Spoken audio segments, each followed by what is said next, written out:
Selamat pagi teman-teman. Sekali lagi Assalamualaikum warahmatullahi wabarakatuh. Kita mulai ya acaranya pagi ini. Eh, tak kenal maka tak sayang. Emang ada yang belum kenal sama aku. Kenalin ya teman-teman, saya Devi. Eh, di flyer kemarin dinamain Depoy. Awas aja ketemu di jalan manggil-manggil gue Depoy. Gak apa-apa juga sih. Em, ada baiknya untuk memulai segala sesuatu agar apa yang kita laksanakan hari ini bisa membawa manfaat untuk kita semua. Kita berdoa dulu ya, teman-teman. Karena saya semacam kerudung dusta, jadi tidak bisa memimpin doa secara agama saya. Mari kita berdoa sesuai server masing-masing. Berdoa bersama, kami persilahkan.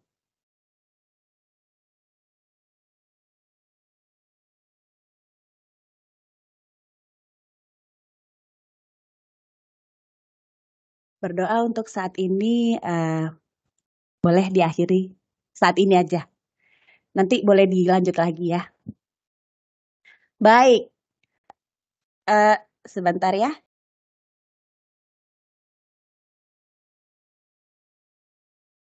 Baik, kita tunggu dulu. Mbak boleh ditampilkan.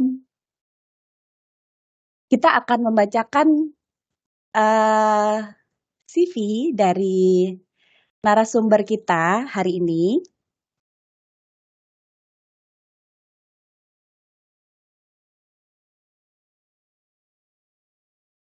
Nah, ada book reviewer kita hari ini.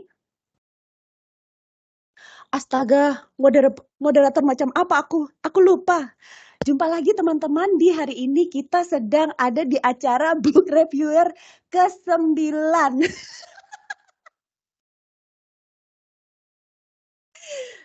Dengan judul The Life-Changing Magic of Tidying Up. The Japanese Art of Decluttering and Organizing by Marie Kondo. Iya kan? Bagi teman-teman yang sudah membaca buku ini, yang saya sendiri kesulitan mengerti isinya, semangat sebelum libur. Oke, semangat teman-teman. Mari kita mari kita simak acara kita hari ini ya. Dan mohon bisa bersabar bersama dengan moderator kita hari ini, saya. Nah, akhirnya nampak juga. Ini dia, mari kita baca. Ini adalah Today Book Reviewer. Book reviewer dulu, bukan narasumber ya. Book reviewer yang dari tadi senyum-senyum aja. Astaga, ditulisnya about me. Oke, what about you?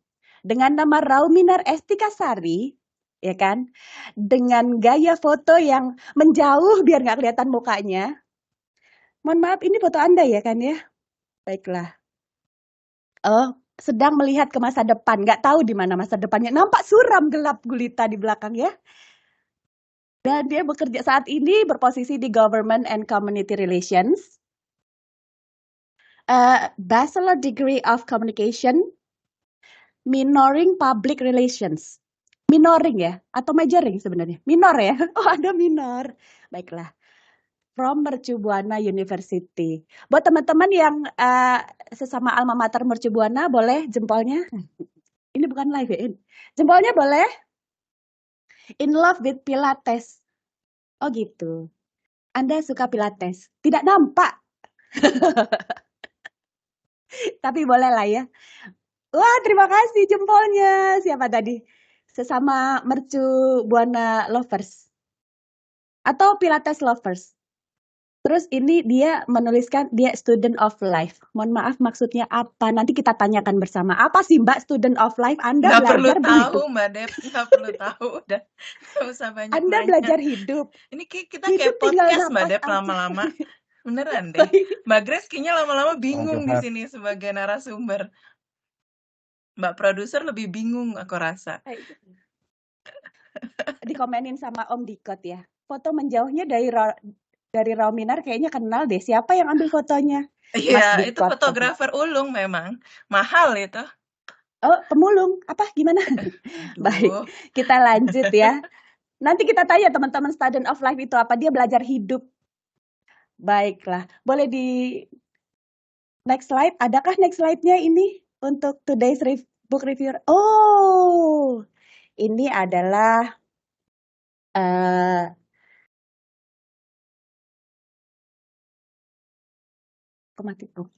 ini adalah slide dari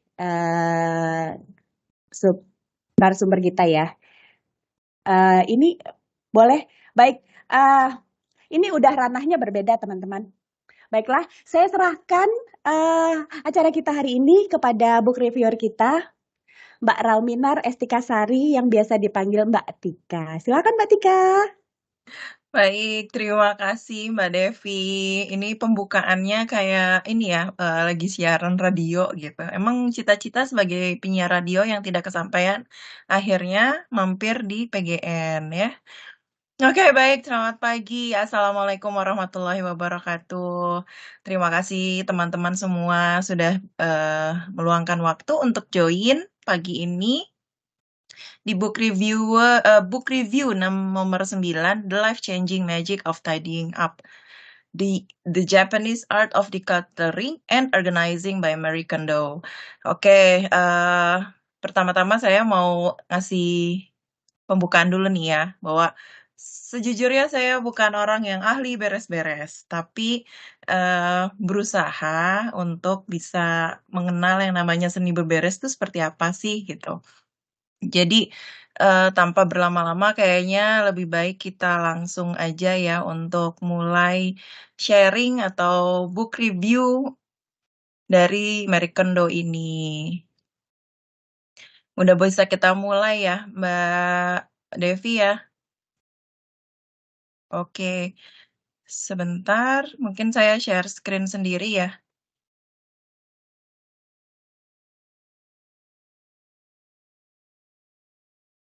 Oke. Udah bisa terlihat kah screen-nya? Bisa ya?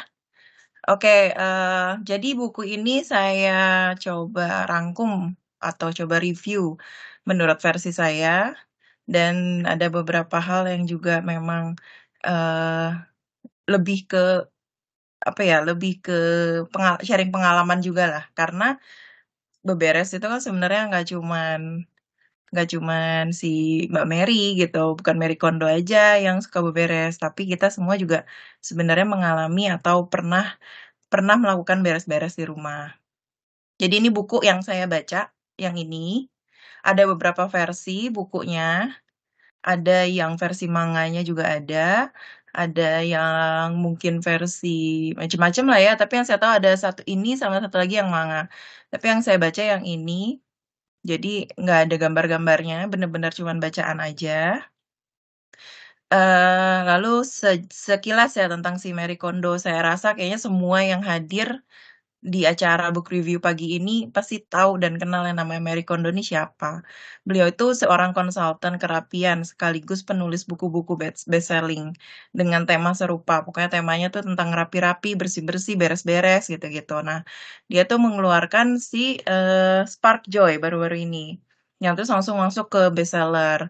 Lalu dia juga menjadi salah seorang 100 most influential people of 2015 versi majalah Time.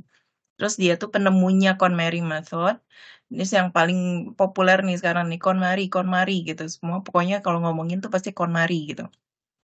Nah, kalau misalnya buat kita-kita yang mungkin ada yang nggak terlalu suka, mungkin yang udah baca bukunya terus pengen tahu gitu prakteknya, dia tuh ada beberapa series juga di Netflix gitu. Bisa bisa lihat lah.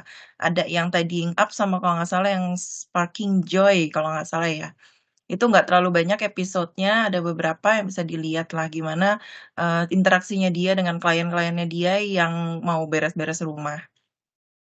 Oke, buku ini sendiri tuh ada beberapa bab ya. Saya coba ngulik per bab-babnya. Kita masuk ke bab pertama itu tentang kenapa kita tidak bisa menjaga kerapian rumah gitu.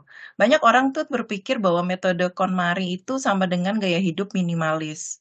Ini tuh sebenarnya kalau yang saya baca tuh sebenarnya salah besar ya, karena metode KonMari itu mendorong kita untuk hidup dengan memberikan untuk hidup dengan barang yang memberikan kebahagiaan gitu. Jadi bukan sebenarnya mendorong kita untuk bergaya hidup minimalis, tapi lebih kepada kita hidup dengan barang-barang yang memberikan kita tuh kebahagiaan. Jadi bukan barang-barang yang membuat kita tuh sesek dan sumpek di rumah gitu misalkan. Nah, eh kayak gini ya, kamu tuh tidak pernah bisa berbenah jika tidak pernah mempelajari caranya. Tidak pernah ada keluarga yang mewariskan rahasia rahasia yang sebenar-benarnya tentang bebersih itu secara turun-temurun. Bahkan ya keluarga yang tinggal seatap.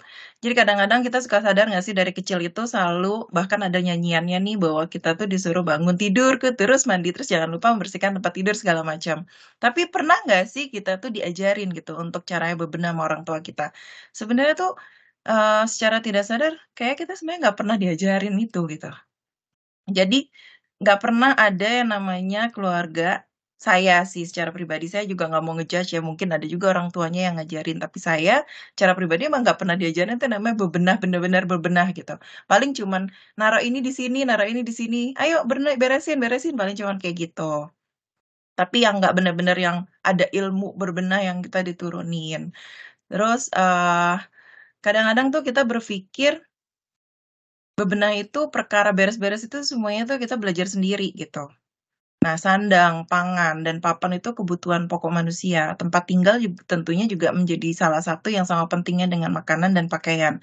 Namun dalam masyarakat, mengurus rumah supaya layak huni itu justru kayak diremehkan. Karena ada anggapan bahwa kemampuan bebenah didapatkan melalui pengalaman, sehingga tidak memerlukan pelatihan. Padahal ini tuh salah kaprah banget, karena kalau nggak pernah melatih, nggak pernah mengenal, nggak pernah belajar ya, gimana kita bisa tahu yang namanya bebenah itu seperti apa. Oke, lalu lanjut nih. Mending merapikan sekaligus dibandingin sedikit-sedikit. Nah, serajin apapun kita bebenah, pasti tuh lama-lama akan acak-acakan lagi rumahnya. Percaya deh. Terus ngerapiin rumah itu secara menyeluruh sama dengan bebenah secara menyeluruh dalam bahasa Jepang atau istilahnya tuh ikini atau sekaligus. Jadi kalau menurut Marie Kondo, bebenah itu harus dilakukan secara sekaligus. Jangan sedikit-sedikit, karena apa? Setiap kita bebenah, ini balik lagi nih, habis bebenah pasti acak-acakan. Jadi ya kerjain semuanya sekaligus saat ini juga kita tentukan waktunya sekaligus. Artinya gini, sebenarnya sekaligus juga nggak dalam waktu seharian terus selesai gitu ya, tapi ya sekaligus gitu. Artinya jangan dijeda misalnya tahun ini deh gitu ngerapihin bagian ini, terus tahun depan bagian ini. Percaya deh, tahun depan pas mau mulai yang bagian kedua, yang bagian pertama udah berantakan gitu. Jadi ya sekaligus gitu, luangkan waktu, kerjakan sekaligus. Lalu bebenah sedikit-sedikit tiap hari berarti berbenah tanpa henti. Ini apa ya? Pekerjaan beres-beres itu terkesan tidak ada habis-habisnya. Itu emang benar. Karena kita hanya bebenahnya sedikit-sedikit. Tapi kalau misalnya bebenahnya kita langsung sekaligus, habis itu kita terbentuk pola gitu untuk bisa mempertahankan kerapian rumahnya. Nah, si Marie Kondo ini pernah baca nih, dia dia terinspirasi atas sebuah buku, Seni Membuang Barang karya Nagisa Tatsumi yang menjelaskan pentingnya membuang barang-barang yang tidak perlu. Ini tuh yang benar-benar menginspirasi Marie Kondo untuk bebenah awal mulanya nih. Nah, rahasia suksesnya menurut Marie Kondo dengan berbenah sekaligus alih-alih sedikit demi sedikit, sebenarnya kita tuh bisa mengubah pola pikir secara drastis. Asalkan kita menggunakan metode yang tepat dan mencurahkan upaya untuk menyingkirkan situasi secara tuntas dalam kurun waktu singkat. Hasilnya tuh pasti kita langsung kelihatan gitu. Kita akan terdorong untuk mempertahankan kerapiannya secara terus-menerus. kayak gitu. Lalu jadikan kesempurnaan ini sebagai target. Kesempurnaan apa? Kesempurnaan dalam kerapian, tapi kan sempurna itu masing-masing ya. Mungkin kalau misalnya Mbak Dep sukanya rapi, ngeliat tanaman banyak gitu ya di rumah, ya nggak apa-apa, asal Mbak Dep bisa mempertahankan tanamannya itu tetap rapi gitu, tetap sehat gitu, subur gitu, nggak ada masalah gitu. Berdasarkan Marie Kondo, rumah Anda tak akan rapi-rapi jika Anda hanya berbenah setengah hati. Ini kunci lagi nih. Kalau emang mau berbenah tuh harus bulat tekad, terus dilakukan sekaligus semuanya langsung. Karena apa? Kalau dilakukan setengah hati, percaya deh, nggak akan pernah beres. Karena ini ada pengalaman saya juga ya, tapi nanti kita ceritalah kalau pengalaman. Oke, nextnya nih ya. Memulai bebenah berarti membuka lembaran hidup baru. Kalau menurut Marie Kondo nih, eh kalau bebenah itu kayak membuka kehidupan atau lembaran hidup baru. Tapi ini benar juga sih. Coba sekarang kalau misalnya kita coba bayangkan sebuah kamar yang berantakan. Kamar yang berantakan itu cermin dari pikiran yang berantakan. Kebiasaan berantakan sejatinya adalah refleks instinktif untuk mengalihkan perhatian kita dari pokok permasalahan supaya kita tidak perlu menghadapinya.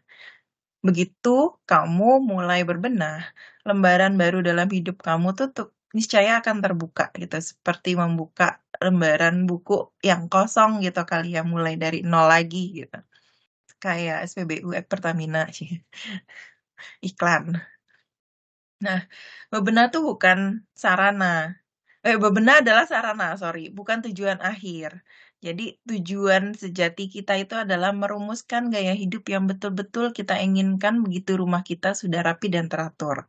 Kembali lagi nih, kalau rumahnya berantakan atau nggak usah rumah dulu kali ya, mungkin kamar deh. Kalau kamar kita berantakan, pasti kita tuh ngelihatnya tuh sebenarnya ruwet dan gimana ya, kayak nggak betah jadinya. Tapi karena udah berantakan, terkadang kita just jadi naruh barang lagi asal-asalan, dan akhirnya makin berantakan dan makin berantakan. Jadi itu menambah keruwetan dalam pikiran kita gitu. Jadi semakin kita tuh apa ya, nggak bisa berpikir yang secara jernih gitu kalau kamarnya berantakan. Percaya deh, kalau kamarnya berantakan, pasti kepengennya nggak pengen tinggal di kamar itu. Pasti seringnya akan duduknya di ruangan lain selain di kamar yang berantakan. Itu apa ya, mungkin secara tidak disadari akan seperti itu gitu. Tapi sementara kalau misalnya kita punya kamar yang rapi, pasti kita akan lebih punya keinginan untuk menjaga kerapian dan keteraturan itu. Jadi kayak memulai sesuatu lagi yang baru kan. Lalu nextnya nih, piawai menyimpan sama saja menimbun. Jadi Marie Kondo itu tidak mengenal istilah yang namanya menyimpan. Menyimpan itu adalah di mana kursornya ya? Hilang, sorry. Oh ya. Menyimpan adalah istilah yang menjebak. Jadi sesuatu, ya maksudnya gini, menyimpan itu kan suatu hal yang terkadang kita suka gini nggak sadar. Sayang deh kita taruh dulu gitu, nanti takutnya butuh atau apa. Tapi itu sebenarnya menyimpan barang di tempat yang tidak kelihatan. Yang kita nyimpen nih, taruh misalnya di laci deh, nanti kita butuh. Itu memunculkan ilusi seolah-olah situasi yang amburadul tuh sudah teratasi gitu. Artinya gini, kalau misalnya taruh dulu deh gitu. Ini udah berantakan nih, taruh dulu di dalam laci biar nggak kelihatan. Atau berantakan nih, taruh dulu dalam lemari, lemari kita tutup. Udah, kita anggap tuh kayak seolah-olah udah beres. Padahal sebenarnya di balik laci atau di balik lemari itu situasi yang amburadul gitu. Jadi kayak seolah kita tuh dikasih apa ya? Seolah-olah kita tuh udah ngeberesin lah semuanya. Nah, kalau Marie Kondo bilang itu, bebenah itu diawali dengan membuang. Jadi membuang dulu gitu. Sebelum kita itu menyimpan barang. Sebelum menaruh dan menata barang, kita mesti menentukan dulu nih. Barang apa saja yang sungguh-sungguh yang benar-benar kita ingin simpan dan perlu disimpan. Lalu selanjutnya, kita harus mulai memilah berdasarkan kategori, bukan lokasi. Bebenah itu, maaf. Wah. Nah, bebenah berdasarkan lokasi itu kesalahan fatal. Jadi kalau misalnya kita berpikir bebenah itu kemarin berdasarkan ruang kamar. terus nanti ke ruang dapur, nanti ke ruang tamu. Itu salah kalau menurut Marie Kondo. Jadi memilah itu atau beberes atau bebersih itu memulainya itu berdasarkan kategorinya. Nanti kita akan ngomongin kategori-kategori apa yang menurut Marie Kondo itu sebaiknya dimulai gitu. Karena sebenarnya ketika orang itu memilah berdasarkan lokasi, akar masalahnya orang tuh sering menyimpan beberapa jenis barang itu di lebih dari satu tempat. Secara nggak sadar dan secara eh, apa ya? Sejujurnya lah, coba kita pikir-pikir dalam diri kita, coba kita ingat-ingat. Kita terkadang nyimpen misalnya hal yang sepele. Kalau saya nih, pengalaman pribadi, saya nyimpen beberapa apa ya, kerudung, bergo, ada di beberapa tempat tuh. Di kamar ada, terus di dekat pintu sebelum keluar gitu ada, karena biasanya kalau ada Gojek atau GoFood yang nganterin makanan gitu-gitu, terus daripada nyari lagi ke kamar, bergonya ambil aja yang di depan pintu. Nah, yang kayak gitu tuh. Dan gak dibalikin lagi memang. Karena jadi kayak nyaman aja taruh di situ gitu kan. Nah, terus ini sebenarnya salah. Jadi kalau misalnya emang menyimpan tuh, memilah itu berdasarkan kategorinya. Nah, sewaktu membenahi setiap tempat secara terpisah, kita tuh luput melihat bahwa kita tuh semata-mata mengulangi pekerjaan yang sama di banyak tempat, dan alhasil terus-menerus berbenah tanpa ada habisnya. Jadi berbenahlah berdasarkan kategorinya, bukan lokasinya. Itu. Lalu next, jangan mengubah metode agar cocok dengan kepribadian Anda. Lebih masuk akal untuk mengelompokkan orang berdasarkan tingkah laku ketimbang tipe kepribadian yang kelewat umum. Orang-orang yang susah menjaga kerapian dapat dikelompokkan menjadi 3 jenis aja nih menurut Marie Kondo. 1, orang yang tidak tega membuang. Siapa nih? 2, orang yang lalai mengembalikan. Yang ketiga itu adalah orang yang kombinasi dari itu, yang 2 tadi nih, yang tidak tega membuang sama yang lalai mengembalikan. Nah, menurut Marie Kondo nih, 90% kliennya itu termasuk dalam tipe ketiga, tipe kombinasi. Sementara 10% kliennya merupakan tipe kedua, tipe yang lalai mengembalikan. Jadi nggak ada yang tuh yang namanya tipe yang pertama tuh, tipe tidak tega membuang gitu, nggak ada. Jadi pada dasarnya, pada prinsipnya semua manusia itu pintar menyimpan gitu. Termasuk menyimpan masa lalu, kenangan masa lalu ya Mbak Dep ya. Oke, kembali lagi nih ke Marie Kondo. Jadi sebenarnya tipe yang pertama itu, tipe yang eh, tidak tega membuang itu nggak ada. Karena semuanya memang, Ini orang PGN. iya ini orang PGN.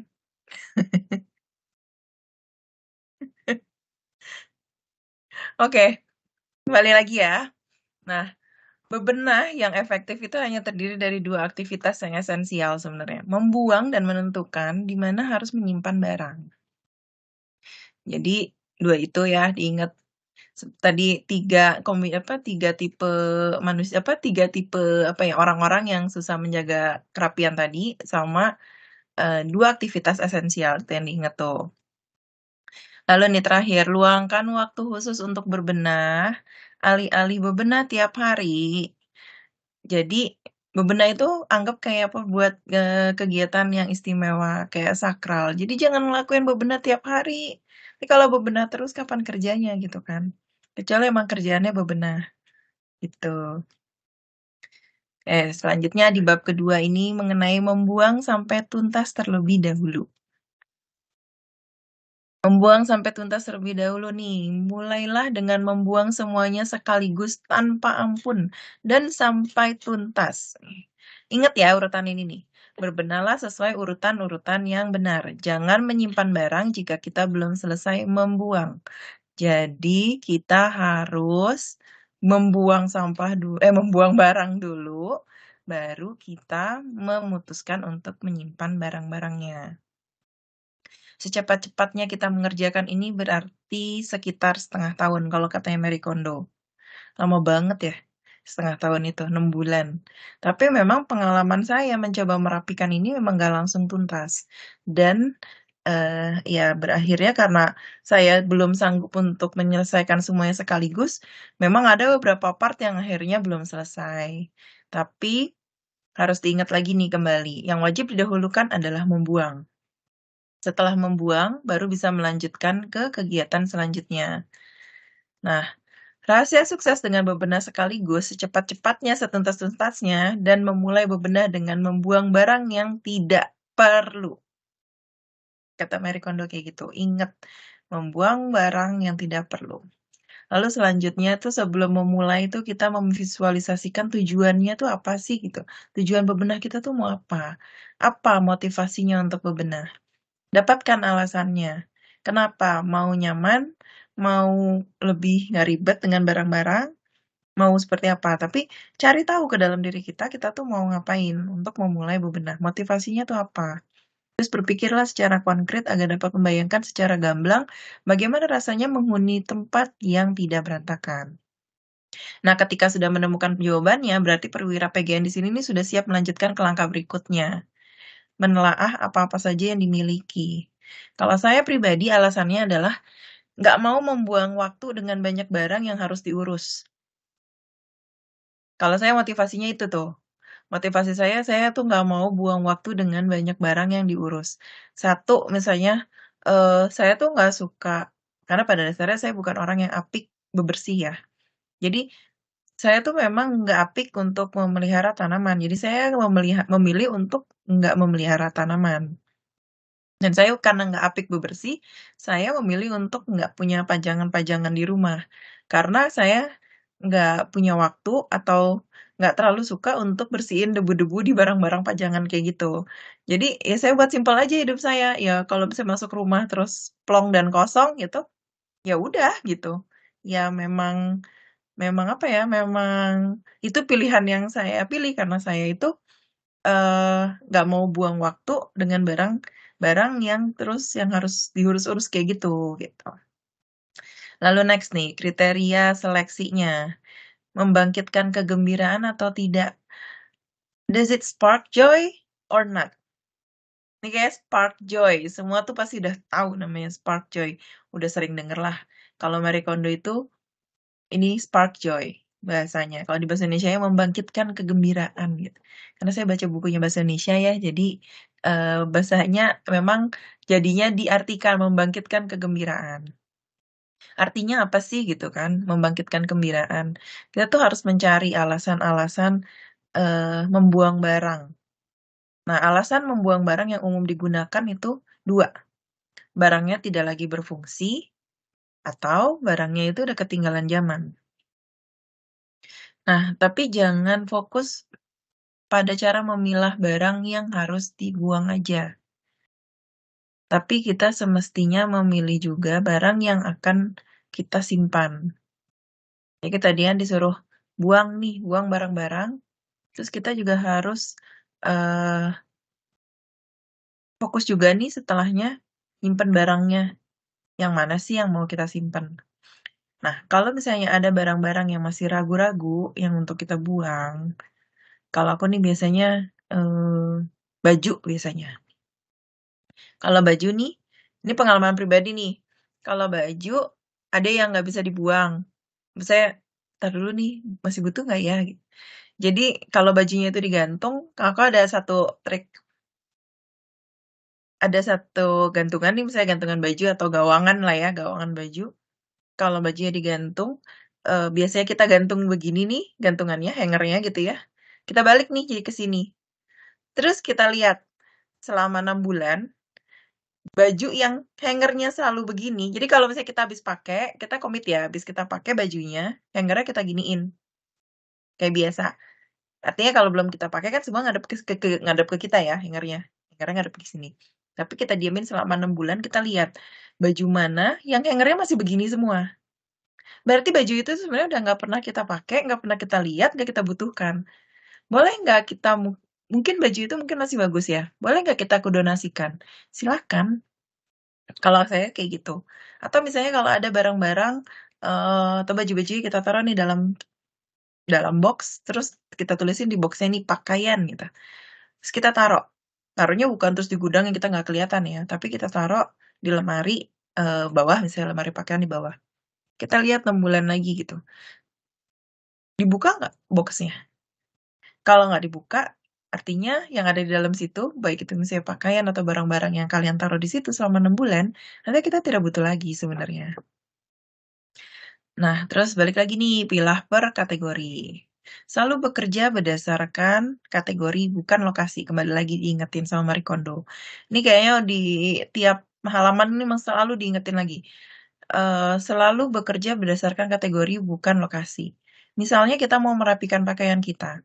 Itu kita kumpulin dalam satu tempat. Seluruh pakaian yang ada di rumah kita nih. Kita kumpulin, lalu dihamparkan di satu lantai. Selanjutnya kita bisa ambil satu persatu baju tersebut, terus rasakan apakah baju itu memberikan spark joy. Itu lagi, membangkitkan kegembiraan atau enggak. Kalau Marie Kondo tuh di dalam, kalau udah pernah nonton Netflix-nya, Marie Kondo tuh mempraktekannya gini, kayak kita merasakan ini pakaiannya udah apa namanya, kita masih pengen gak sih, atau enggak kita ngeliat deh kira-kira kita masih butuh gak sih pakaian ini, kita masih bisa pakai atau enggak sih, atau udah ketinggalan zaman, modelnya udah nggak kayak gitu lagi, udah nggak into fashion gitu misalkan. Nah, dari situ eh kita, kalau emang kita mau pakai, kita simpan. Kalau misalnya emang kita nggak mau pakai, ya bilang terima kasih, terus masukkan ke dalam kotak donasi misalkan, atau misalnya ke bagian section yang kira-kira kita mau kasih ke orang kah, atau misalnya kita mau terserah sih mau diapain gitu kan. Nah, ini yang sebenarnya paling sering saya terapkan sih. Jadi, kadang baju-baju gitu kan, yang udah nggak bisa kita pakai, itu dulu apalagi waktu lagi belum pakai jilbab, terus menjadi pakai hijab, itu ada banyak baju yang tangan pendek yang udah nggak bisa pakai, itu terkadang terus kita donasikan. Karena kondisinya balik lagi ya, kalau mau didonasikan, pastikan barangnya atau pakaiannya itu masih bagus, sehingga masih bisa layak pakai. Kalau misalnya udah rusak, mungkin bisa dibawa ke tukang betul dulu, kalau nggak bisa dibetulin, ya mungkin waktunya emang sudah selesai gitu barang itu untuk, apa namanya, serving time-nya barang itu udah selesai gitu, kayak gitu.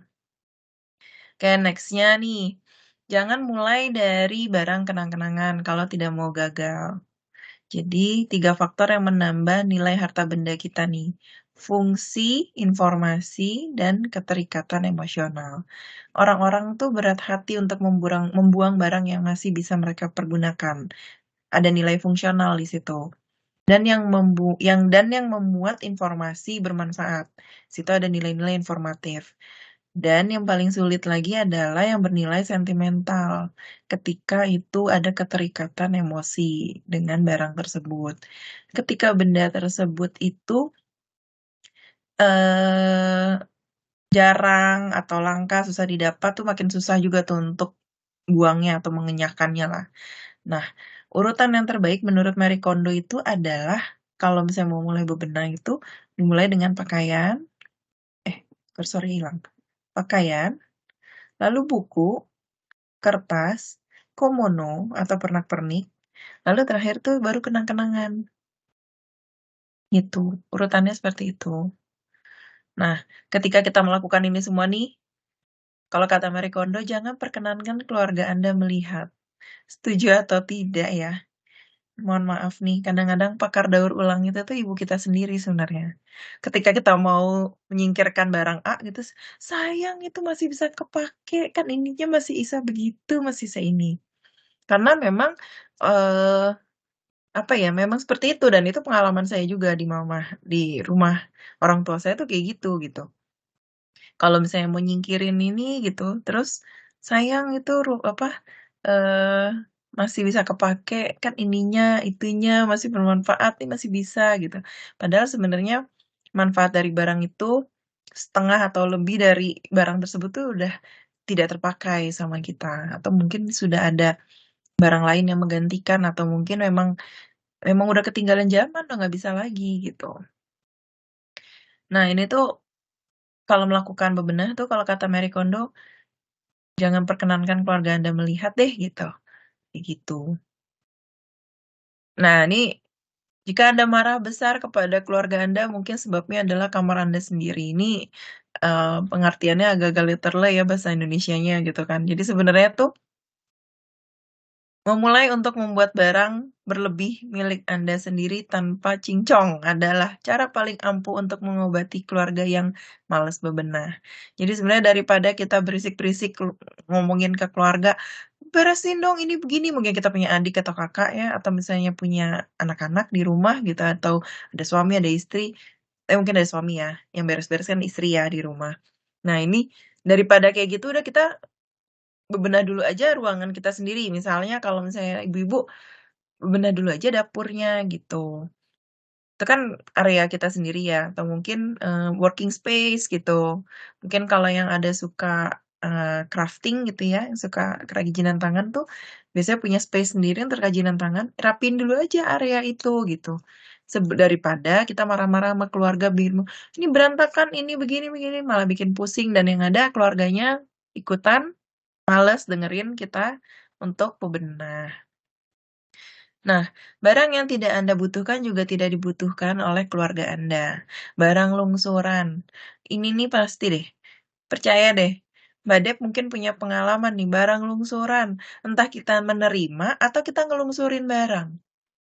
Jadi kadang-kadang kita tuh suka, apa ya, eh ngasih aja barang gitu ke orang. Tanpa, mungkin maksudnya kita tuh baik ya, ini barang masih bagus gitu. Ya ini sebenarnya pengalaman pribadi juga belakangan, saya tuh habis ngelungsurin sepatu gitu. Tapi saya nanya dulu gitu kan, butuh atau enggak. Kalau nggak butuh nggak apa-apa, it's okay. I can donate it to someone else yang membutuhkan gitu. Tapi saya nanya dulu sama sama siapa, sama orang-orang terdekat, sama saudara-saudara, adik-adik sepupu gitu kan, yang kira-kira ukuran kakinya nomor berapa gitu kan. Terus saya fotoin semuanya sampai ketapak-tapak ke dalamnya segala macam saya fotoin, mau nggak, berkenan nggak, mau nggak. Kalau nggak mau nggak apa-apa gitu kan. Artinya saya juga nggak mau barang itu ketika dilungsurin ke orang lainnya itu tidak enak untuk nolak, akhirnya malah jadi tumpukan barang-barang yang tidak terpakai di rumahnya mereka. Jadi sebenarnya ya harus aware juga sih kita eh apa namanya mau ngelungsurin sesuatu itu orang itu yang mau nerima butuh atau enggak kayak gitu. Nah, bebenah adalah dialog dengan diri sendiri. Bener loh, ini bebenah tuh kayak kita tuh ngomong sama diri sendiri. Masih butuh nggak sih sebenarnya pakaian ini? Ini blazer sebenarnya udah nggak muat gitu. Kemarin kita lagi baru ngobrolin ya Mbak Dep ya. Kan satu saat pengen bisa dapat bisa pakai lagi gitu. Ya ampun gitu, bukannya bukannya nggak boleh ya, cuman kalau misalnya emang masih bagus, kebetulan nih dibandingin kita simpen, kelamaan nanti malah jadi rusak, donasiin dulu aja ke orang-orang yang butuhin gitu. Baju yang kita saat ini bisa pakai, sebisa mungkin kita tuh nggak beli baru, tapi harus bisa malahan beli baru tapi yang lebih kecil size-nya gitu ya Mbak Depi ya. Kita kemarin ngobrol gitu. Nah, terus kalau tidak bisa membuang, terus gimana gitu kan? Penilaian manusia terhadap barang itu menjadi dua, intuitif dan rasional. Balik lagi nih, timbul spark joy nggak pada barang tersebut? Nah, agar bisa sepenuh hati mensyukuri hal-hal yang paling penting bagi Anda, pertama-tama tuh perwira PGN tuh harus membuang barang-barang yang sudah tidak bermanfaat. Balik lagi tuh ke yang tadi saya omongin di awal-awal. Ada manfaatnya nggak, terus masih berfungsi nggak gitu. Kalau misalnya udah nggak muat bajunya, apa masih tetap harus disimpan dulu, terus sambil apa namanya, sambil olahraga, terus ngurusin badan, ngebuang lemak-lemak di tubuh, berharap suatu saat masih bisa pakai baju itu. Pas udah langsing, ternyata bajunya udah ketinggalan zaman. Akhirnya ujung-ujungnya didonasiin juga, tapi udah numpuk lama di lemari pakaian yang akhirnya bikin sesek rumah kita sendiri. Lalu nih langsung bab ketiga ya, bebenah berdasarkan kategori ajaibnya bukan main, katanya gitu. Selalu ingat untuk berbenah berdasarkan kategori itu mulai dari pakaian, lalu lanjut ke buku, kertas, komono, atau pernak-pernik, dan terakhir benda-benda yang bersifat sentimental atau kenang-kenangan. Nah, nih, lipat pakaian agar tidak makan tempat di lemari dan lebih bersih. Nih, kita mulai nih ya. Beres-beres dari pakaian yang berantakan, kita hamparkan di sebuah lokasi di ruang tengah gitu kan. Kumpulin semua pakaian yang ada di dalam rumah. Terus kita rasakan, is this shirt sparks joy atau enggak? Atau tas ini sparks joy atau enggak? Atau sepatu ini sparks joy atau enggak? Misalnya gitu. Itu pakaian ya. Kalau saya mengkategorikan semua pakaian itu ya termasuk tasnya, termasuk sepatunya gitu ya. Semua pakaian yang kita pakai. Atau jilbabnya gitu kan. Ini jilbabnya masih spark joy atau enggak? Bergonya masih oke nggak sih gitu kan? Masih menimbulkan kebahagiaan untuk kita nggak sih untuk terus disimpan? Kalau emang udah enggak, ya udah kita masukin aja ke tempat atau di box yang untuk kita buang. Terus, kayak gini, mensortir, terus melipat dan menyimpan pakaian. Nah, ingat ya, menyimpan itu secara vertikal, jangan ditumpuk. Tunggu, nih gue kayak ada yang salah nih, Mbak Dep. Simpan secara vertikalnya. Oke, ya udahlah ya. Nanti berhubung, maksudnya mungkin horizontal kali ya. Ini di bukunya emang tulisnya vertikal soalnya. Mungkin maksudnya dijajarin gitu ke sebelah. Nanti kita tanya Mbak Grace kali ya nih gimana. Nah, saya mau share sedikit nih, kenapa di sini ada The Folding Lady. Jadi, saya tuh belajar melipat pakaian itu dari beliau nih. Jadi awalnya ketemunya di TikTok. Dia suka ngelipet-ngelipet segala macam. Jadi simpen baju itu dengan benar. Selama ini kan kita nyimpen itu kan kayak ditumpuk. Kalau menurut Marie Kondo itu nyimpen tuh kayak gini katanya. Supaya semakin menyamping gitu. Jadi kalau semakin ke samping, terus semakin sadar juga kalau barangnya udah banyak. Nah, kalau udah banyak, berarti artinya mungkin ada yang perlu disortir. Nah, sementara kalau misalnya ditumpuk secara vertikal gitu ya, yang di bawah itu jadi terbebani kan. Pasti baju yang paling bawah itu paling lecek, paling paling paling kasihan deh gitu kan, karena paling di bawah ditumpuk, terus ketumpuk sama baju yang lipatannya atau bajunya emang lebih besar sehingga ketutupan. Akhirnya yang paling bawah itu terkadang ketika lagi kita angkat, "Oh ini baju ya?" Baru tahu tuh kayak nemuin harta karun, padahal bajunya ada di situ terus, tapi karena ditumpuk, kita nggak pernah sadar. Nah, metode KonMari itu mengajarkan seni melipat pakaian agar tidak makan tempat. Ini kalau yang melipat kayak gini saya jujur saya belum mempraktekkan.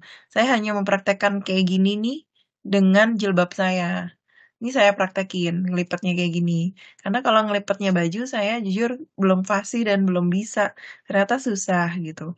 Karena ukuran baju kita yang beda-beda dan karena pakai jilbab di tangan panjang semua tuh ya belum ketemu aja gitu. Nanti saya mau belajar juga. Mungkin kita bisa sama-sama belajar lewat Mbak Grace mungkin ya nanti.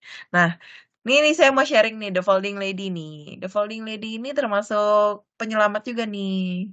Penyelamat saya ketika ngerapi-rapihin cara ngelipetnya gimana gitu. Karena saya anak visual ya. Jadi saya bisanya ngeliat, dicontohin.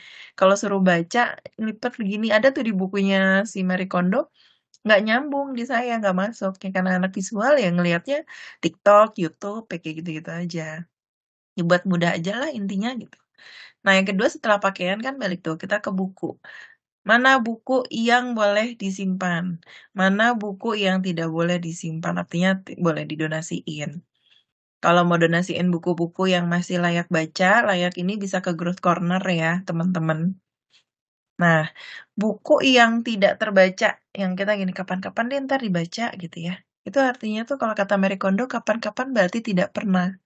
Jadi, sedikit sekali juga buku milik kita yang akan kita baca ulang. Percayalah, terkadang dengan waktu yang sangat singkat ya, terkadang udah makin dewasa nih kita semakin nggak punya waktu gitu. Kita nggak bisa baca ulang lagi gitu.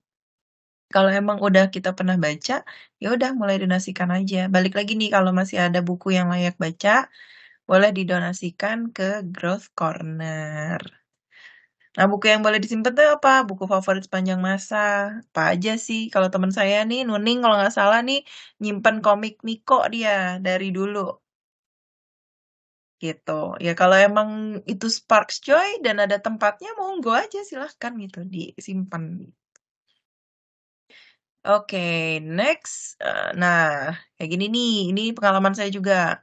Materi presentasi atau hard copy. Saya kan sering banget ya ikut acara rapat-rapat segala macam. Ini banyak banget nih ada materi hard copy. Udah sebenarnya kalau udah selesai rapat mah ya udah diikhlaskan gitu. Bulatkan tekad untuk mengikhlaskan semua materi cetak yang dibagikan setelah acara tersebut selesai. Artinya apa? Ya udah gitu. Bisa di-shred kalau misalnya materinya itu sangat confidential atau bisa dijadikan apa kertas bekas untuk ngeprint yang lain lagi. Tapi ingat-ingat ya hati-hati gitu kalau misalnya ntar ketemu ya di tukang gorengan ya Mbak Dep ya kertas-kertasnya. Bercanda-bercanda. Oke, nextnya tuh tagihan kartu kredit. Sebelum kartu kredit itu jadi electronic billing ya ke inbox-inbox, ke email-email itu kan biasanya kita dikirimin tuh. Suka nggak sadar kadang-kadang kita simpan kita simpan kita simpan. Padahal sebenarnya kalau udah selesai, apalagi kalau udah dibayar dan dicek dulu kan sebelum dibayar. Ini bener nggak sih pengeluarannya A, B, C ini? Ya kalau udah selesai ya udah buang aja ngapain kita simpan gitu kan? Rajin banget gitu. Karena nggak akan jadi uang juga kan kalau disimpan gitu. Next terus komono nih. Pernak-pernik. Sebentar. Oh, sama ada lagi nih, garansi alat elektronik nggak saya tulisin di sini. Kalau menurut Marie Kondo tuh kadang-kadang kita suka nyimpen ini kan. Kalau kita beli alat elektronik tuh ada garansinya, ada buka garansinya. Nah, kalau menurut Marie Kondo ini penting nih. Masukin aja ke dalam sebuah dompet bening gitu ya, dompet plastik bening gitu, tanpa dipisah-pisahkan per kategori. Masukin aja ke dalam satu tempat gitu. Ini pokoknya tulisin di luarnya, nih buku garansi, garansi apapun, garansi elektronik di situ. Karena percaya deh, buku garansi itu nggak akan pernah kita keluarin dan nggak akan pernah kita lirik gitu. Setahun sekali, itu pun juga kalau misalnya ada yang rusak. Kalau nggak, biasanya ya udah. Nah, tapi kadang-kadang harus dilihat lagi, garansinya udah lewat belum sih? Ya kalau udah lewat setahun, udah kita pakai 2 tahun, ya kita boleh buang. Jadi nggak menu-menuhin lagi. Terus ini komono gitu kan. Komodo ini pernak-pernik, terlalu banyak orang yang hidup dikelilingi barang-barang yang tak perlu hanya karena mereka pengen aja gitu. Ini banyak banget nih komodo nih.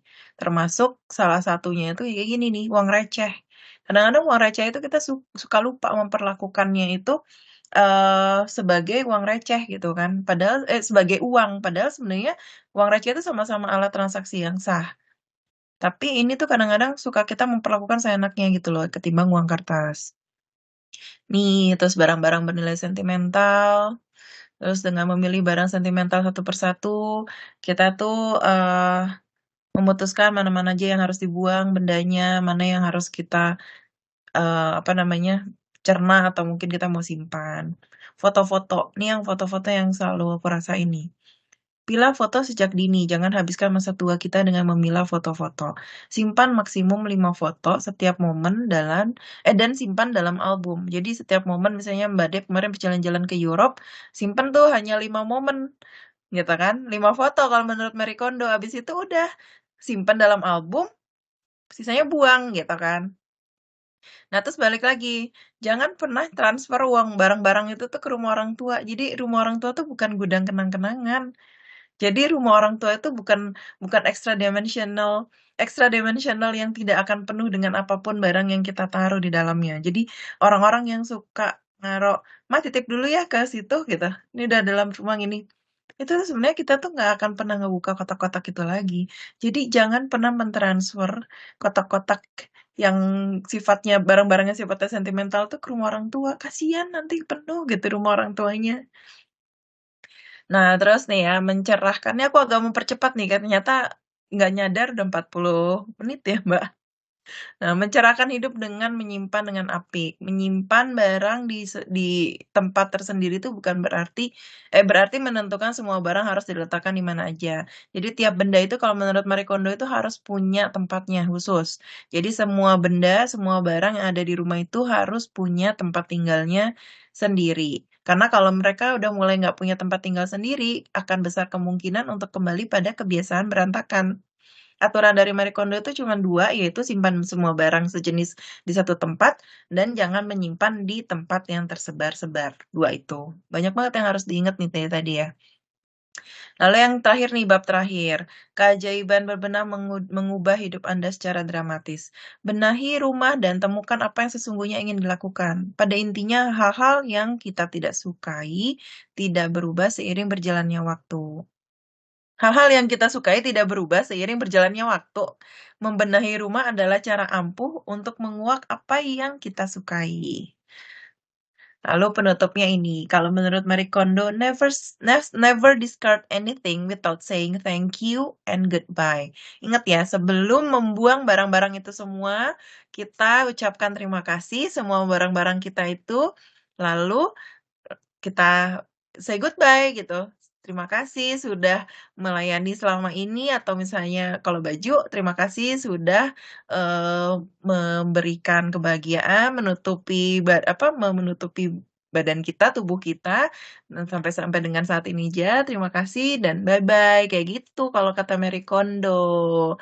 Oke, itu termasuk menjadi salah satu penutup juga di slide presentasi saya pagi ini. Terima kasih, saya kembalikan ke Mbak Devi. Terima kasih. Siap, terima kasih Mbak Tika atas presentasinya. Memang ya, kita itu yang paling susah lah minum lagi deh. Oh ya, haus. Baik, nanti dulu ya komennya. Kita hari ini kan kehadiran tamu narasumber nih. Kita akan simak apa menurut beliau tentang buku ini. Tapi sebelumnya aku mau baca dulu nih CV dari Mbak Gracinta. Boleh lagi OTW, baiklah, ini dia. Meet our lovely expert. Lovely banget mbaknya, aduh. Ya kan teman-teman, coba jempolnya kalau setuju. Namanya Gracinta, Eco Minimalism Content Creator, ya mbak, ini. Biasa dipanggil dengan Grace. Telah memiliki ketertarikan di dunia lingkungan dari tahun 2015 dengan mengikuti organisasi pembuatan sumur air resapan saat kuliah di Departemen Teknik Sipil dan Lingkungan. Selama kuliah mempelajari tentang pemurnian air limbah dan dampak-dampaknya terhadap lingkungan. Wow! Di tahun 2019 mulai membaca dan mengenal Marie Kondo tentang decluttering dan baru menyadari ternyata selama ini aktivitas bersih-bersihnya mirip dengan apa yang dilakukan Mary dalam bukunya. Sejak itu, mulai mengenal tentang hidup minimalis dan mempraktikkan dalam kesehariannya. Wow, mungkin akan ke kita semua juga ya. Ini. Kemudian di tahun 2021, tergabung dalam komunitas bank sampah Savia dan mulai melakukan pilah sampah untuk mengurangi dampak dari limbah rumah tangga. Grace aktif membuat konten tentang ekominimalism di akun YouTube miliknya Gracinta. Cekidot teman-teman, cekidot ya. Dan media sosialnya @Gracinta. Ia percaya kalau hidup minimalis bisa mempermudah berbagai aspek kehidupan setiap orang, khususnya di Indonesia. Well, keplok-keplok dulu dong secara virtual. Terima kasih. Baik, baik. Tuh, udah banyak tuh. Baik, silakan Mbak Grace. Oh iya, Reviewnya. harus saya share dulu.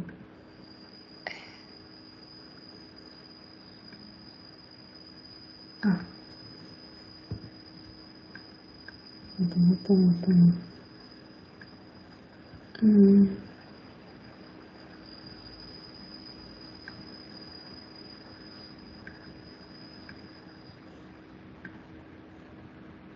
Udah ada belum ya? Belum ya? Lagi OTW sih kayaknya. Nggak apa-apa, baca aja dulu. Belum Mbak Grace, belum kebuka. Belum Mbak Grace. Mau nampilin sendiri. Mbak Grace mau nampilin sendiri atau mau ditampilin sama kita? Kalau nggak ditampilin aja deh, boleh. Boleh. Sebentar ya. Ini sebenarnya udah banyak sih teman-teman pertanyaan dari ujung tadi. Waduh, banyak banget. Suka banget atensinya teman-teman. Tapi nanti dijawabnya barengan ya. Nah, ini dia. Silakan. Assalamualaikum, selamat pagi semuanya. Apa kabarnya? Semoga semua dalam keadaan yang sehat hari ini. Jadi kita langsung aja bahas review dari buku Marie Kondo The Life Changing Magic of Tidying Up. Pertama kali sebenarnya saya taunya itu malah dari serial Netflix. Itu lebih gampang buat dipelajarin sih kalau orang nggak terlalu suka baca buku, karena bisa langsung lihat contoh nyatanya. Next.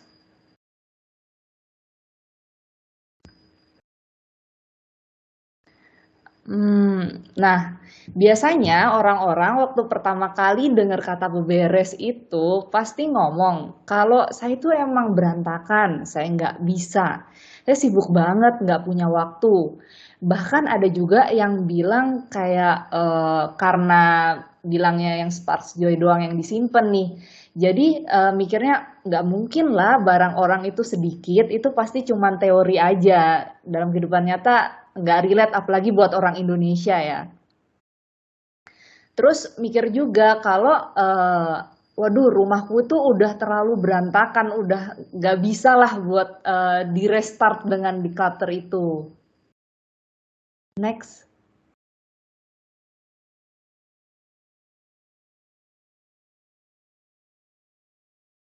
Nah, langkah berbenah kalau menurut Marie Kondo itu ada 3. Kita mesti ngebuang semua sampai tuntas. Ngebuang sampai tuntas ini biasanya orang-orang yang nggak pernah beberes pasti ngerasa susah. Kalau langsung disikat nih kita declutter semuanya, itu bakal bikin kita lebih stres. Kalau Marie Kondo itu kan emang dari dia kecil dia tuh suka yang namanya beberes. Dia bener-bener kayak apa ya, memformulasikan semua yang dia pelajarin. Akhirnya dia bisa bikin buku ini. Cuman kalau menurut saya kalau emang nggak terbiasa, boleh deh dicoba membuang nggak tuntas. Karena waktu kita sampai di situ, kita akan mikir, oh iya ternyata nggak beres-beres nih. Berarti salah, oke aku akan coba beberes sampai tuntas. Pasti akan ada pemikiran kayak gitu. Terus, mari juga ngomongin kalau berbenah berdasarkan kategori. Ini emang umum banget dan bisa diaplikasikan buat semua orang. Karena dia mengkategorikan itu dari yang paling gampang buat dipilah sampai yang paling susah. Yang paling susah tadi udah disampaikan sama Mbak Tika, itu kayak kenang-kenangan. Setelah semua hal itu kita lakuin nih, baru kita bisa menyimpan. Jadi nggak boleh kebalik, kita simpen dulu padahal belum dibuang. Jadinya kita kerja 2 kali, nggak efisien kan jadinya. Next. Nah, kenapa sih setelah ngelakuin declutter secara benar, menurut kita, kok nggak rapi-rapi sih, tetap aja rumahnya itu berantakan. Nah, jadi kalau bener-bener sesuai nih sama yang dikasih tahu sama si Mari ini, kita itu bener-bener harus membuang secara total barang yang nggak sparks joy. Nah, namanya juga orang ya kan nggak mungkin motivasi berbenah itu datang terus, apalagi kalau kita itu sibuk. Jadi waktu lagi senang-senangnya nih, aduh rumah berantakan, aku pengen beberes. Ya udah kita harus bener-bener total bersihinnya. Ketika rumah itu udah bener-bener bersih dari barang yang nggak sparks joy itu, kita akan berusaha buat mempertahankan kerapiannya. Karena kayak aduh kemarin udah capek-capek nih aku membersihkan rumah, declutter, butuh berhari-hari. Kok gara-gara gelas teracak-acak gini jadi berantakan lagi? Pasti kita ngerasa sayang. Dan akhirnya kita ya melangkah berapa langkah doang sih, akhirnya kita yang ngerapiin semua itu. Terus ada lagi nih yang salah, ketika kita declutter juga harus menyesuaikan. Jangan tetap aja beli-beli barang yang sebenarnya itu nggak kita butuhin, ya cuman pengen doang misalnya kan. Terus ketika kita lakuin itu dan declutternya itu nggak jalan banyak, itu pasti akan numpuk lagi. Akhirnya ya kembali ke awal, harus declutter, milih-milih barang lagi. Dan kalau misalnya ruangan berantakan, itu yakin deh 100%. Pasti pemiliknya juga acak-acakan. Yang acak-acakan bisa aja kerjaannya lagi kacau. Terus ngurusin perihal rumah yang macem-macem itu pasti kacau. Jadi ketika rumah rapi itu pasti semua yang ada di pemiliknya itu juga rapi. Next. Nah, cara memulai membuang ini bisa ada 6 steps ya menurut Mari. Yang pertama itu mesti nentuin tujuannya. Ya gimana ya kita bisa menjalankan sesuatu yang susah kalau kita tuh nggak punya tujuan. Kalau saya sendiri, saya itu emang nggak terlalu suka beberes ya. Ya maksudnya kalau dilakuin terus-terusan itu kan ngabis-ngabisin waktu. Apalagi kebanyakan kerjaan saya itu work from home. Waktu ngelihat laptop, dikit-dikit lihat berantakan gitu udah salah fokus. Jadi pengennya tuh beberes, akhirnya kerjaan nggak selesai. Jadi masa seharian waktunya habis buat beberes terus kan ngapain gitu. Makanya kita harus punya tujuan. Kalau saya jadinya saya nggak mau waktu saya itu untuk beberes doang. Banyak hal yang lebih penting dan bikin saya lebih happy dengan melakukan hal yang saya sukai. Terus kita juga harus tentukan alasan dari membuang itu. Misalnya kalau kita lagi declutter baju, ini karena bahannya itu nggak nyaman, dia udah jadul. Terus warnanya itu sebenarnya nggak kita suka, jadi ya tren-trenan doang kita ikutin.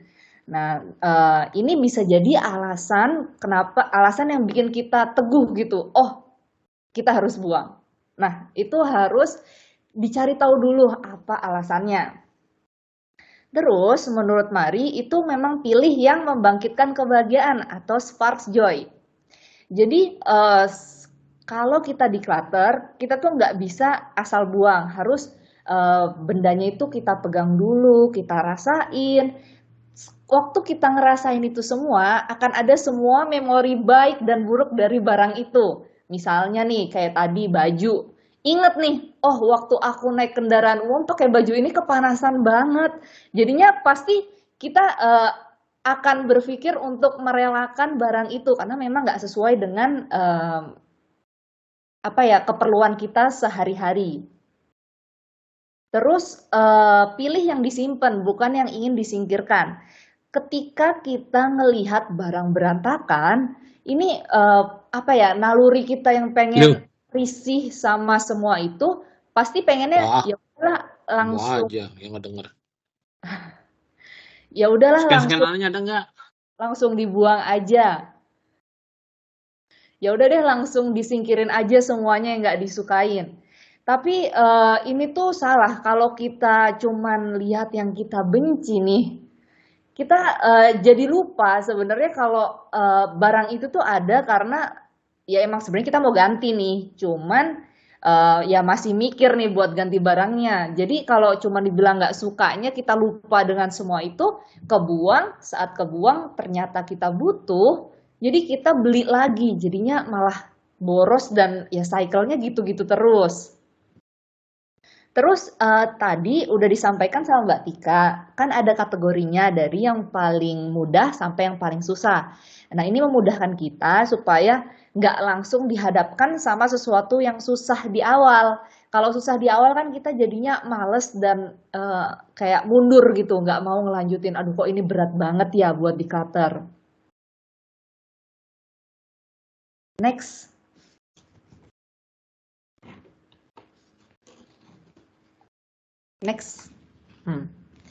Nah, tadi berbenah sesuai kategori udah disampaikan. Jadi kalau pakaian, ya ini pilihlah bahan yang kita suka, yang kita nggak suka itu ya udah direlain. Mungkin ada orang lain yang suka dengan barang yang kita sebenarnya udah nggak butuh itu. Terus kayak buku, buku itu jarang sih orang yang sebenarnya baca buku berkali-kali. Jadi kita mesti bisa merelakan yang namanya mengumpulkan buku. Bahkan sekarang kan sebenarnya udah ada cara lain dengan pakai e-reader buat baca buku. Terus kayak kertas. Kertas ini kayak catatan yang nggak penting, terus struk-struk tadi, sama manual book dari elektronik yang kita punya, yang sebenarnya itu bisa kita akses di internet secara free.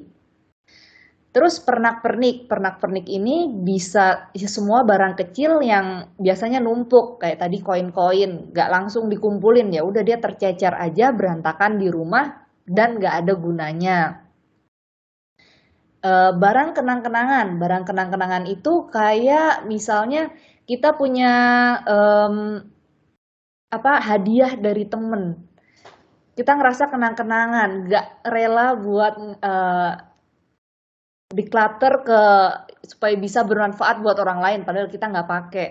Itu harus bisa mencoba merelakan, karena kan sejatinya hadiah itu sudah sampai di kita, udah ada tuh niat baik dari pemberinya yang bisa kita terima. Oh iya, hadiah.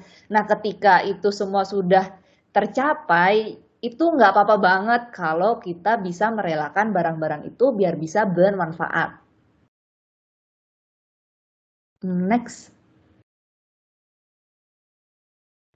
Nah, cara menyimpan yang benar itu juga ada nih caranya.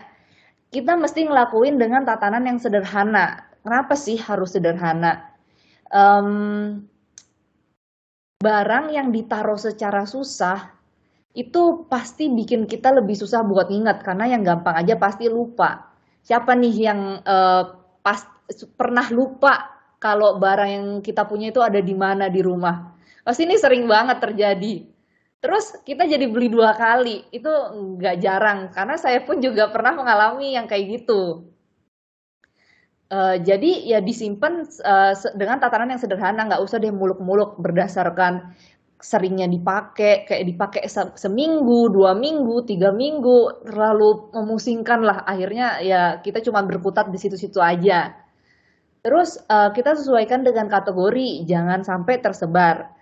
Kalau saya sendiri, saya berusaha buat naruh barang-barang dapur itu di dapur aja. Jadi ketika nyari itu nggak mesti nyari-nyari satu rumah. Duh, barang ini di mana ya? Akhirnya ketika kita nyari-nyari satu rumah, kita juga pasti berantakin kan? Nah, ini yang kita nggak boleh lakuin. Kalau kita berantakin kan capek, kita mesti benerin lagi. Terus simpan secara vertikal dan wadahnya itu nggak harus dibeli, pakai seadanya. Nah, ini sama yang tadi Mbak Tika bilang, kalau misalnya baju itu ditata secara apa ya, yang bisa kelihatan. Jangan sampai ditatanya itu menumpuk kayak cara lama itu kan ditumpuk jejer-jejer kayak gini. Siapa sih yang mau ngambil yang paling bawah? Ketika kita ambil yang bawah langsung hancur semua bajunya. Kalau hancur bagus tuh kalau misalnya kita langsung rapiin. Kalau nggak dirapiin ya udah itu lemari cuman buat nyimpen baju asal-asalan. Akhirnya juga kita pakai bajunya itu apa ya? Ya udah yang paling atas-atas aja. Terus yang salah biasanya kan kemarin-kemarin nih ya, waktu pandemi awal-awal banyak banget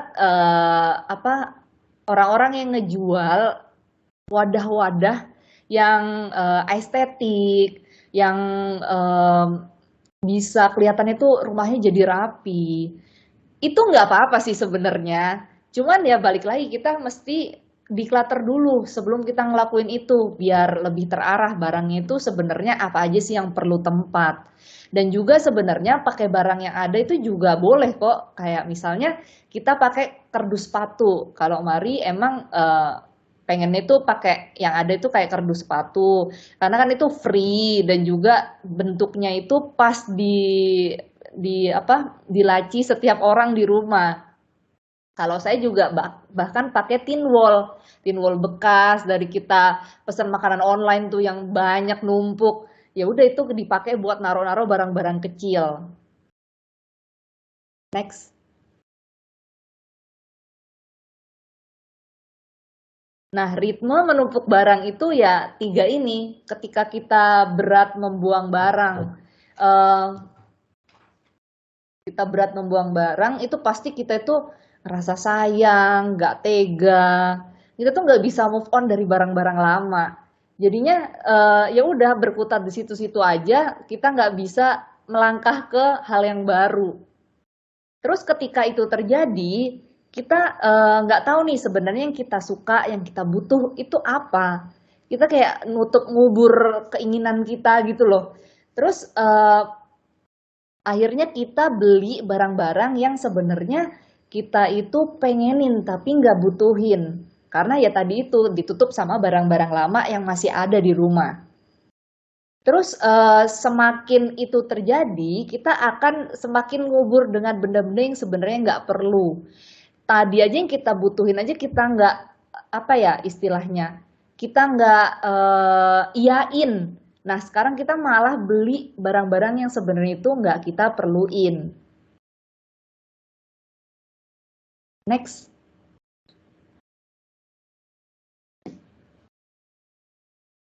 Nah, alasan orang-orang buat nggak ngebuang barang itu tadi keterikatan sama masa lalu, sama cemas sama masa depan. Keterikatan masa lalu kita nggak bisa move on sama barang-barang kita. Ngerasa, aduh ini kan dulu aku beli karena lala lili, banyak drama lah. Akhirnya kita ya itu terus nggak akan melangkah. Terus kita juga takut nih dengan masa depan. Kayak kalau kita declutter, kayaknya nanti butuh deh. Nah, jadinya kita juga padahal tuh sebenarnya ya yang kita tuh hidup hari ini, kita tuh nggak hidup buat masa depan yang maksudnya yang hari ini aja kita nggak happy, kenapa kita harus cemas sama masa depan kita? Terus kenapa juga kita harus mikirin masa lalu? Jadi kalau itu memberatkan kita di hari ini, ya udah lakuin sesuatu. Jangan ya cuman berkutat di 2 hal itu. Kenapa sih nyeleksi barang itu menyakitkan? Karena kan kalau kita declutter itu kita disuruh jujur nih. Barang ini sebenarnya kita sukain atau enggak, atau kita sayang doang. Nah, misalnya kayak gitu. Kalau kita nggak bisa jujur dengan semua itu, dengan menyeleksi semua barang yang kita udah pilih. Nah, itu kan jadi apa ya menyulitkan kita juga karena bisa menyakitkan tadi buat membuang semuanya. Next.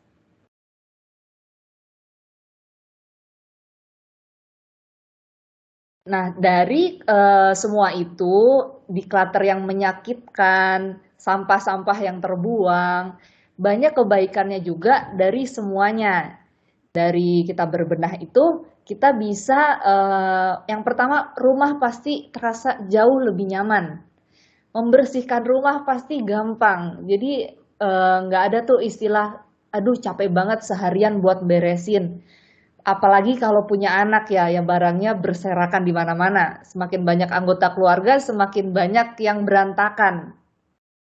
Terus setelah rumah tadi itu oke nih, semua aman, kita bisa lebih fokus dengan apa yang kita suka, yang bisa bikin kita happy, goals kita, keinginan kita. Intinya keterikatan barang itu nggak akan membawa dampak yang positif di hidup itu. Jadi ya balik lagi tadi tujuannya harus jelas supaya kita itu bisa mendapatkan tujuan kita itu dengan melakukan yang namanya decluttering. Terima kasih. Jadi itu semua dari saya.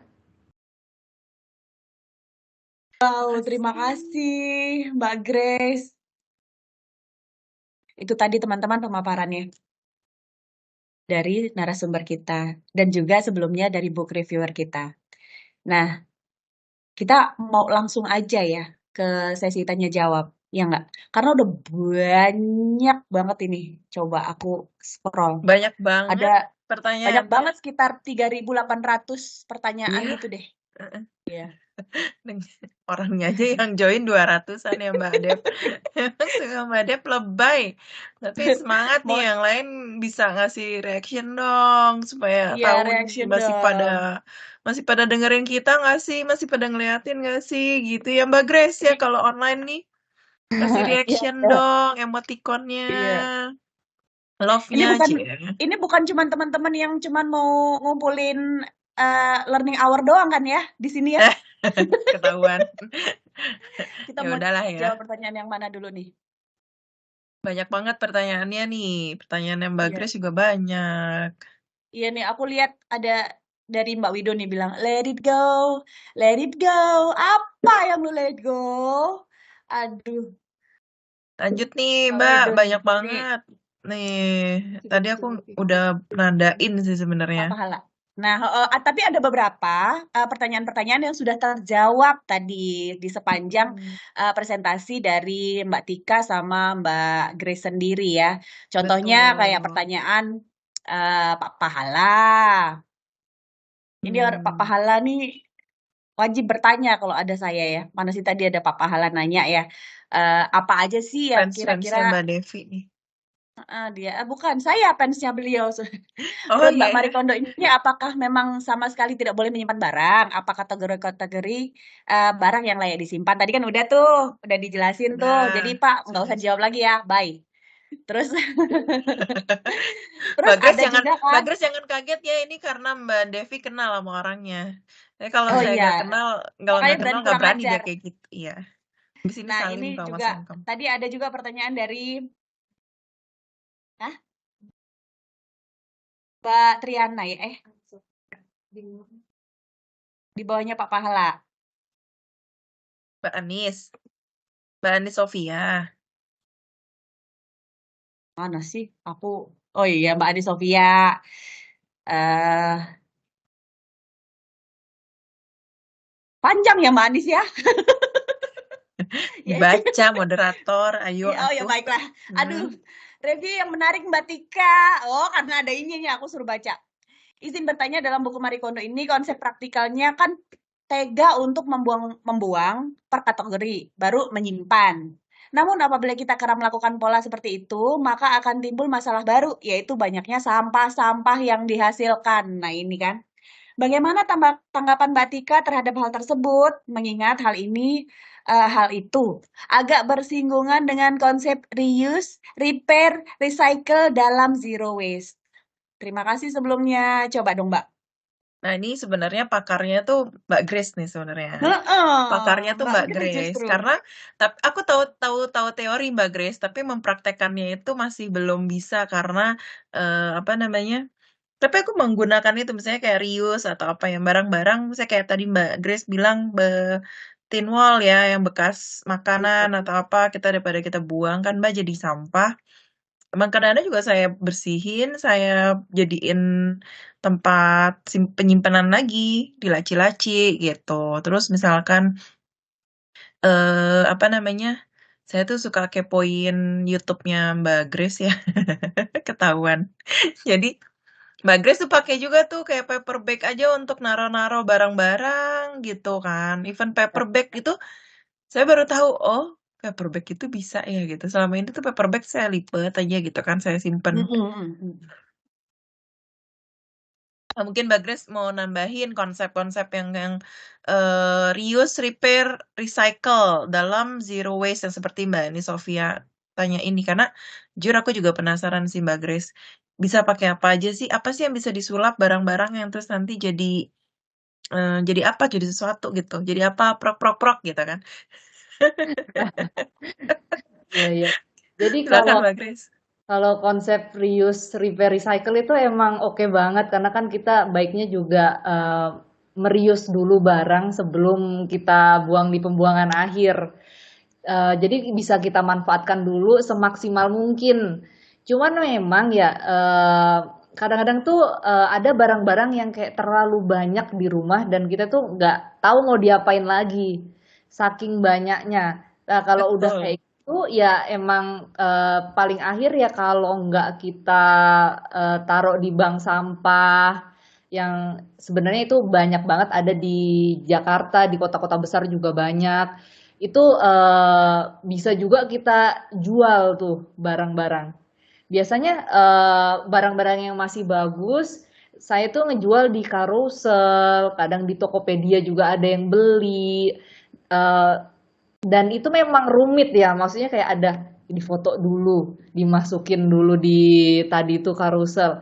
Ketika saya ngerasa kesulitan dengan itu, jadi mikir lagi kalau tiap mau beli barang. Jadi kayak aduh nanti kalau misalnya nggak bener-bener disukain, akan berakhir kayak gitu lagi cycle-nya. Dan saya males buat ngelakuin semua itu per item. Jadi Bener, ya, Mbak. jadi ya itu sih cara saya. Iya, tapi emang itu nggak cepat selesai begitu aja kan ya Mbak Grace. Iya, perlu Perlu waktu dan perlu lama. waktu banget, betul. Ini nyambung sebenarnya Mbak Moderator, mohon maaf nih saya ngambil alih ya tanpa bermaksud ini. Karena ada pertanyaan yang menarik di bawah nih dari Mbak Garsina. Dia bilang kan banyak akun-akun di sosial media yang sharing tentang how to organize this or that way, tapi mendorong kita untuk jadi lebih konsumtif. Sebagai contoh, kita harus membeli partisi baru, botol-botol penyimpanan baru, kontainer baru, agar tempat tinggal kita bisa menjadi lebih rapi. Nah, ini sih sebenarnya konsep reuse ini bisa diterapin ya.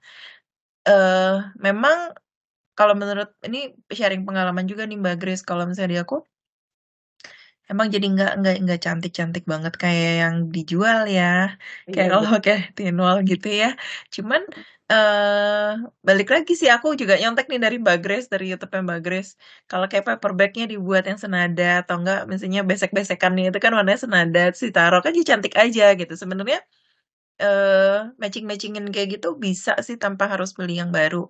Aku juga nggak semuanya beli baru sih. Awal aja sih waktu itu pernah beli baru, terus habis itu mulai ke sini akhirnya reuse itu pakai barang-barang yang terutama ya tempat-tempat bekas GoFood itu yang masih bisa kepake, sayang dibuang gitu. Ya masih bisa dipakai untuk nyimpen makanan yang buat di lemari es misalnya di kulkas gitu kan atau di mana gitu dibandingin kita harus beli baru. Kalau pajangan-pajangan karena saya nggak suka pajangan jadi ya nggak ada gitu. Maksudnya saya bukan orang apik yang beberes ya jadi itu. Terus sama apa lagi nih? Kembali lagi Mbak Moderator, silakan dipilih pertanyaannya nih banyak lagi. Oh, ini nih. Jadi kan sebenarnya tapi tadi yang di presentasinya Mbak Grace juga udah dijabarkan bahwa gunakan yang ada gitu ya. Menarik sih belinya, Betul. menarik. Saya juga sebenarnya pembeli. Di sini aja saya bilang gunakan yang ada. Gara-gara ada Mbak Grace. Ini nih. Kita baca yang mana ya? Kayak ini nih, tadi ada menarik banget deh. Nih, dari Mbak Vera Khairinanur. Anon pertanyaan. Oh, itu pertanyaan Anon. Anon. Saya suka ngumpulin shampoo dan sabun hotel yang pernah saya inapi. Karena sekarang udah banyak banget dan tidak terpakai. Alasan saya simpan karena supaya ingat dan menandakan saya pernah ke kota atau negara tersebut. Gimana ya baiknya? Apakah hal tersebut malah buruk karena menimbun? Yang pertama adalah itu expired date-nya kapan? Anda tulis tidak. Yang kedua, Benar. iya. Sebenarnya kan Jadi kayak ini kepengennya jadi cuma dipajang gitu ya Mbak Grace ya kayak gitu. Ya Iya nggak sih bener, tadi? juga saya pernah ngalamin. Disimpan kan si sih. Anon ini kepengennya ini misalnya saya Devi was here ya ada samponya. Gimana Mbak Grace menurut Mbak Grace nih? Saya tuh juga pernah ngalamin kayak gitu, disimpan terus ternyata pas tahu kadaluarsa dan kayak bentuknya itu jadi jelek gitu ya, ya namanya juga kadaluarsa. Akhirnya ya dibuang juga. Mungkin kalau kayak gosok gigi itu masih bisa lah ya. Cuman sekarang saya tuh jarang juga ngambil apa toiletries yang ada di hotel-hotel karena udah tahu di rumah itu numpuk belum habis gitu. Ketika udah tanda-tanda mau habis nih, baru saya ambil lagi. Tapi biasanya saya pakai itu kalau misalnya kayak olahraga di luar yang harus mandi di luar gitu kan. Jadi ya kan di sana nggak ada toiletries itu jadinya dibawa. Jadi ya saat itu aja sih dipakainya. Kalau ke hotel lagi kan udah ada lagi. Jadi ya akhirnya ya numpuk kalau nggak dipergunakan dengan benar.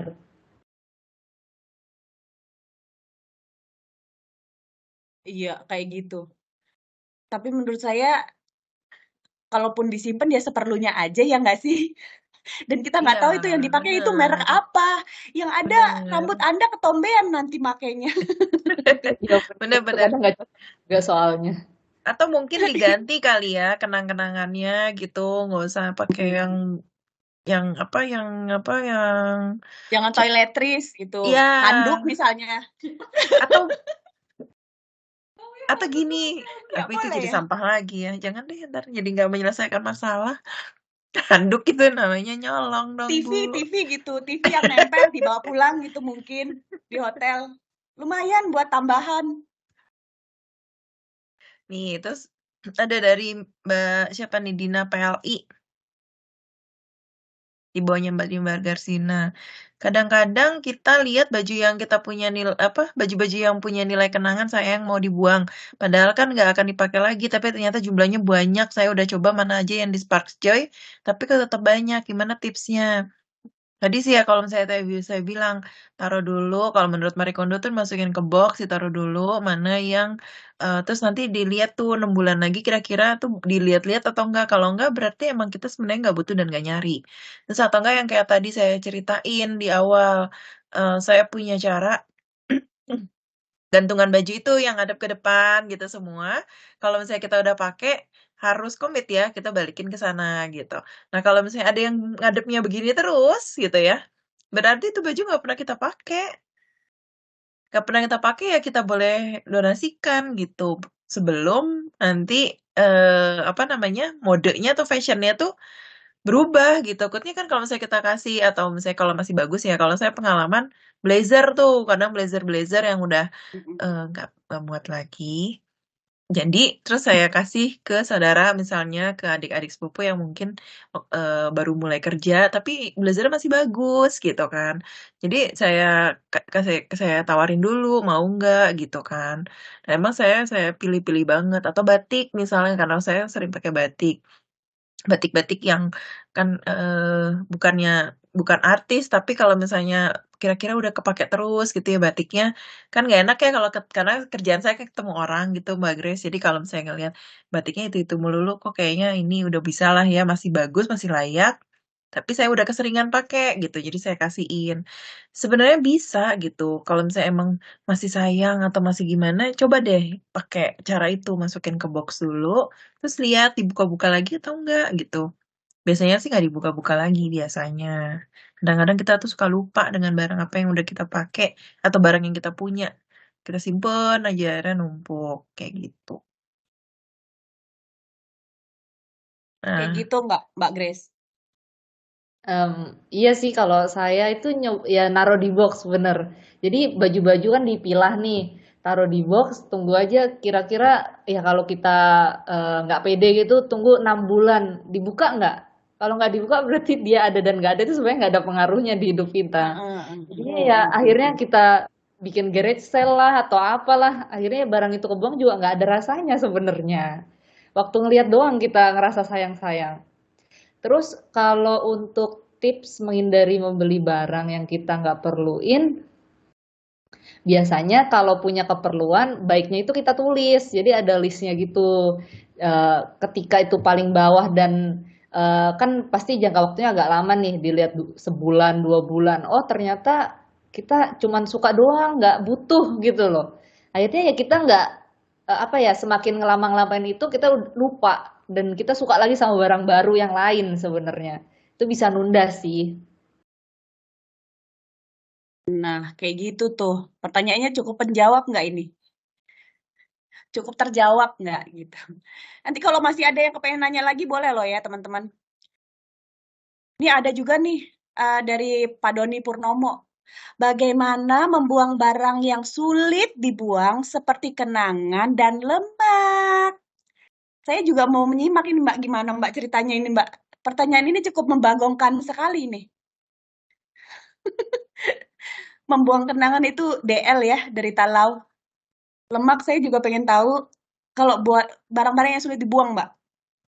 Ada kan tuh ya kita mau move on terhadap satu hal di tahap hidup kita gitu. Kita tuh mau buang biar nggak kelihatan mata gitu. Tapi kayak masih sayang, dimasukin box, boxnya yang malah nambah. Gimana? juga penuh. Bener juga Apa sih. memang otaknya udah hoarder emang saya apa gimana gitu? Menurut Mbak Grace gimana? Iya sih, tapi ya itu ditaruh di box terus disimpan di rumah yang ketutupan gitu loh. Jadi maksudnya kita itu cuma ngetes doang, kita butuh bener nggak sih? Kita cari nggak sih barang itu? Kalau kita nggak cari ya memang harus belajar buat merelakan, walaupun Iya, susah. kayak Mbak Wido bilang ya, let it go. Let it go, Iya. lepaskan. Susah banget tuh. Beneran deh. Terus ada satu pengalaman lagi nih. Kayaknya waktunya udah mulai agak ini kan mungkin. Nggak ada pertanyaan lagi nih. Jadi saya sharing nih. Mungkin yang lain juga banyak ada kayak gitu kali ya. Jadi di rumah mama saya tuh punya kebiasaan eh majangin itu loh, apa souvenir pernikahan. Dan itu Iya, banyak iya, iya. banget. Banyak banget. Sampai akhirnya even saya bilang, "Mah, ini boleh kali dibuang gitu ya. Udah tahun 2002 ini nikahannya," gitu. "Sayang, ini kan si A nanti yang nikah," gini. Terus saya cuma ngomong gini, "Mah, nih maaf-maaf nih," gitu ya, "mungkin pengantennya juga udah lupa gitu sama souvenir pernikahannya. Mama masih sayang aja," gitu. Memang agak susah sih gitu kan buat orang tua atau mungkin kita yang punya ngerasa bahwa itu tuh barang-barang sentimental yang nggak bisa dibuang. Tapi sebenarnya bisa atau enggak itu barang sentimental, ini kayaknya Mbak Grace nge-freeze ya. Kalau barang-barang sentimental tuh emang emang emang susah banget. Apalagi tadi kan Mbak Grace sempat ngomong barang-barang yang kenang-kenangan tadi ya, kenang-kenangan dari orang atau misalnya hadiah gitu. Itu emang agak sulit untuk melupakan atau melepas. Tapi ya harus di let go gitu. Ya itu juga kali ya. Mungkin aku juga mau nanya tuh sama Mbak Grace. Kalau souvenir-souvenir nikahan gitu, terus kalau pajangan-pajangan kayak gitu, aku nggak suka nyimpen. Terus aku buang, nanti kan jadi sampah ya. Terus aku harus gimana gitu loh. Terus aku kudu piye gitu loh Mbak. Gitu kan. Memang agak susah ya kadang tuh souvenir-souvenir gitu tuh sebenarnya nggak butuh sama barangnya, akhirnya numpuk. Iya. Gimana kalau kayak gitu sih? Kalau misalnya barangnya masih bisa berguna, ya biasanya saya kasih ke orang yang kira-kira butuh. Soalnya kalau di rumah juga nggak kepake, sama aja menemui rumah saya kecil, nggak bisa simpen di mana lagi. Kayak gitu sih. Emang agak Iya, susah ya kalau ngebuang hadiah-hadiah itu ya. Nah, pertanyaan lagi tuh Mbak Dep. Iya, Dari, aku mau baca dari Pak Yasir dulu deh. Pak Yasir itu nanya, Kak izin tanya nih, di rumah ada banyak orang yang tinggal di dalamnya. Jadi banyak gitu anggota keluarga dia. Yang pasti ada perbedaan dalam cara merapihkan atau mungkin ada yang tidak mau merapihkan gitu. Ada kan orang-orang yang nyaman dengan kemesian mereka gitu. Bagaimana cara atau trik agar bisa sepaham dalam kerapihan di rumah? Gimana tuh Mbak? Mbak Grace dulu deh. itu kan kalau sebenarnya dalam bukunya Marie Kondo itu udah dijelasin kalau orang ya orang, kita ya kita, walaupun serumah, coba deh fokus sama diri sendiri dulu. Karena kan pasti keluarga itu juga akan ngikut kalau dia ngerasa oh itu ada manfaatnya ternyata buat buat dia. Karena ibu saya itu juga suka ngumpulin barang. Kalau saya ngasih tahu kayak durhaka gitu jadinya. Jadi kan nggak mungkin. Paling cuman itu barang banyak banget gitu-gitu doang. Dan ternyata setelah beberapa tahun itu agak tersentuh gitu hatinya. Jadi mikir, oh ya udah deh nggak usah gini gitu. Walaupun sedikit, tapi paling nggak udah mulai ada efeknya gitu. Emang kita nggak bisa buat maksain orang kalau orang itu sendiri belum punya tujuan dan maksud kenapa mau ngelakuin yang namanya declutter dan ngerapiin rumah kayak gitu. balik lagi ke yang tadi ya Mbak, motivasinya apa? Kalau orang belum ketemu motivasinya untuk decluttering sama beberes, nggak Ya akan bisa susah. memang. Heeh. Jadi emang kemarin juga pengalaman mama saya yang majang-majangin souvenir-souvenir nikahan itu yang banyak banget. Akhirnya saya terus nyari di rumahnya dia apa ya yang bisa dipajang tuh tapi stand up yang lebih bagus untuk menggantikan gitu. Jadi itu yang akhirnya saya pakai. Sehingga yang pernak-pernik ini nih, yang kecil-kecil ini nih saya bisa buang gitu. eh ya nggak dalam sehari selesai, itu berminggu-minggu gitu. Jadi itu pun juga harus nunjukin bahwa di kamar kita atau misalnya di space kita itu kita ngedeclutter itu sehingga jadi apa ya, jadi ajakan lah gitu. Atau mungkin kalau misalnya kita udah selesai dengan bagian kita, bisa nemenin nih gitu orang apa keluarga yang lain, anggota keluarga yang lain nemenin sambil ngajarin gitu ya. Tapi bukan ngajarin gimana, tapi gimana sih caranya nih di sini aja, di sini gitu, ditemenin Ya. untuk declutter. Ya emang jadi tambah berat sih, tapi ya memang ya nanti hasilnya yang menikmati kan kita juga kalau misalnya rumahnya rapi dan bersih gitu. Iya nih, soalnya ini juga berkaitan dengan pertanyaan Anon di atas tadi juga. Kak, gimana kalau mama sendiri yang nyaman dengan banyaknya Tupperware dan kotak Mika? Aduh, sumpah itu saya banget. Katanya bakal kepake kalau ada arisan keluarga. Kalau saya hempaskan bisa dicoret dari kakak. Ya ampun, Anda kalah sama seongok ini Tupperware. Nggak, tapi emang kalau apa memang berurusan dengan orang tua atau mama gitu ya, udah biarin aja daripada durhaka Iya kalau sih. saya sih. Jadi Iya. karena nggak mungkin kita ngajarin orang tua kalau saya. Jadi paling cuman bisa ngasih, ini bagus nggak? Ini lebih bagus tau mah dipajangnya misalnya. Tapi kalau untuk urusan kayak nyimpen-nyimpen Tupperware atau apa, nanti daripada menyakiti hati orang tua ya, apalagi orang Mm-mm. mama gitu. Jadi udah biarin aja gitu. Kalau Iya, saya, Mbak. nggak tahu kalau Mbak Grace ya. Iya sama aja kalau udah mental gitu mau diapain lagi. Mental. Sebagai anak-anak yang baik, nurut ya. Ya Mbak nggak Grace, boleh. sebenarnya ada nggak sih tempat gitu, misalnya kita itu punya Tupperware itu kan materialnya bagus ya, nggak hanya Tupperware, merek lain juga itu kan materialnya masih ada yang bagus. Ada sih yang dia kayak kalau istilahnya tuh getas, yang udah nggak bisa dipakai lagi, ada yang udah bau plastik. Tapi yang bagus itu misalnya bukan untuk di-donate, tapi untuk di daur ulang gitu. Ada nggak sih tempat-tempat yang kita bisa naruh yang kalau di GI, di Grand Mm. Indonesia, lantai entah berapa di atas itu dia ada tempat kayak vending machine untuk ngebuang botol. Iya nggak sih? Oh, Ada kan terus kita ya. dapat dapat poin apa yang nanti bisa diuangkan kayak gitulah. Tapi hanya khusus untuk botol. Nah, kalau di Jakarta ini khususnya gitu, ada nggak sih tempat-tempat kayak gitu atau kita harus eh, ini sendiri gitu, harus kreatif sendiri, ini mesti dibikin apa, dilelehkan sendiri apa kayak gimana? Ada nggak sih tempat-tempat kayak gitu, Mbak? Itu Tupperware yang masih bagus atau udah Iya rusak? dengan ya sudah rusak, ya udah nggak bisa dipakai Oh, mungkin ya, atau eh, bisa bisa aja itu cuman ini aja gitu. Udah rusak mah, udah nanti dibikin sana lah, dibuang di sana gitu misalnya. iya sebenarnya kalau misalnya rusak itu kan kalau Tupperware masih bisa di itu ya diganti secara free karena digaransi seumur hidup. Terus kalau misalnya emang yang itu yang pengen dibuang tadi itu eh, sebenarnya tadi kan udah ada booth tuh di Grand Indonesia misalnya sekarang juga udah mulai banyak tempat-tempat umum yang punya tempat buat recycle. Terus ya kalau misalnya belum nemu yang itu sebenarnya di bank sampah itu bisa dicek bank sampah tiap yang mana yang dekat dari rumah itu menerima juga plastik-plastik biasanya itu dilelehkan terus biasanya di reuse kalau misalnya berwarna itu di kayak misalnya plastik tadi itu kan masuk tipe emberan ya bahannya kayak ember gitulah. Nah, kayak gitu nanti bisa dilelehkan, terus biasanya tuh kalau sudah berwarna bisa dicat hitam sama mereka, terus dijadikan lagi benda-benda plastik yang sebenarnya kita pakai. Itu banyak yang di recycle juga, gitu. Tapi bank sampah itu ada di mana-mana ya, Mbak?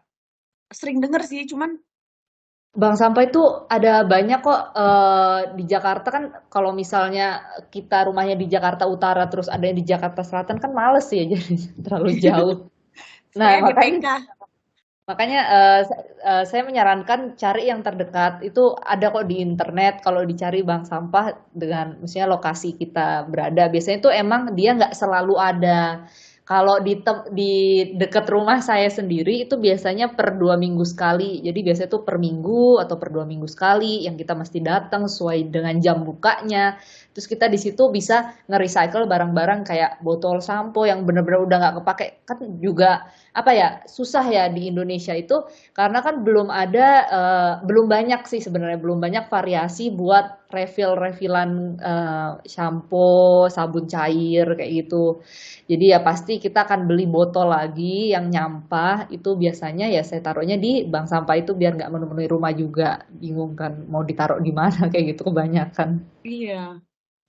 Sama ini Mbak Grace, aku baru tahu tuh belakangan Body Shop itu kan kita bisa balikin botol yang kita beli ya. Katanya bisa. Nah, ternyata sekarang itu dia menerima botol yang bukan botol Body Shop juga.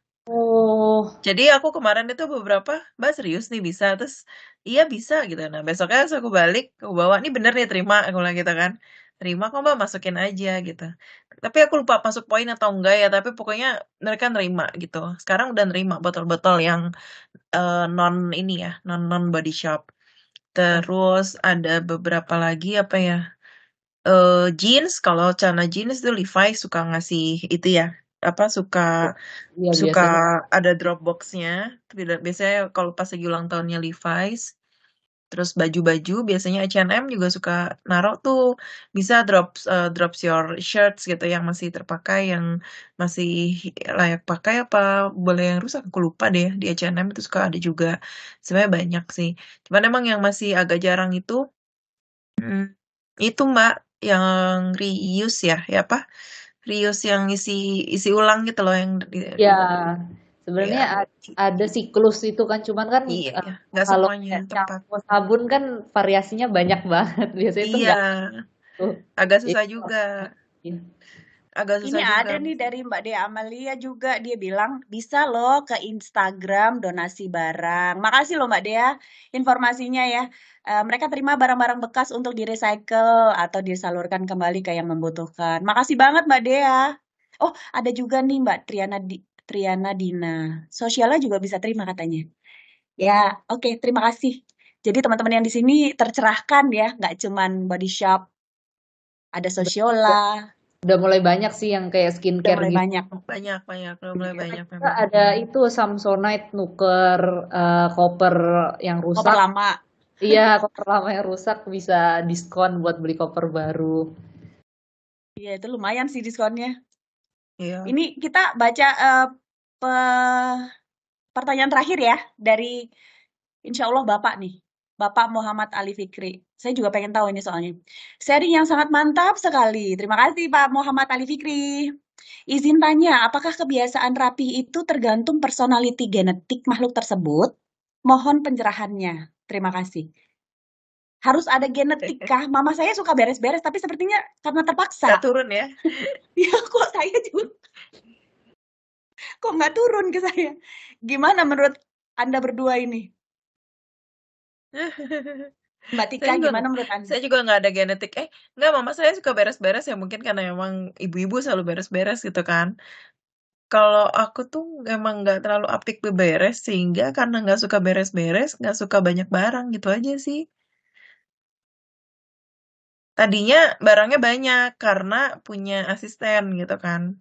Terus udah makin kesini mikir gitu kan, asistennya udah mulai dikurangin, terus datangnya yang pulang pergi.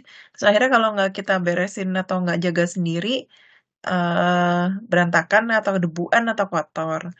Akhirnya terus memutuskan lagi.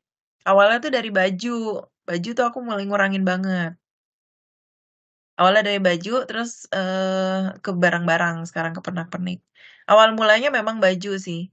Jadi aku kalau baju pergi nih ya bakalan itu-itu aja ngelihatnya. Ya karena emang bajunya cuman emang aku segitu-gitunya aja, nggak banyak. Dan aku pilih baju yang nggak gampang lecek gitu. Jadi nggak kadang nggak perlu disetrika juga nggak apa-apa gitu.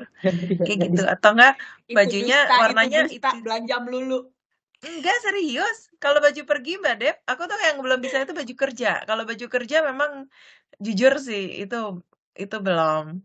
Tapi kalau misalnya Belum. baju perginya itu aja pasti.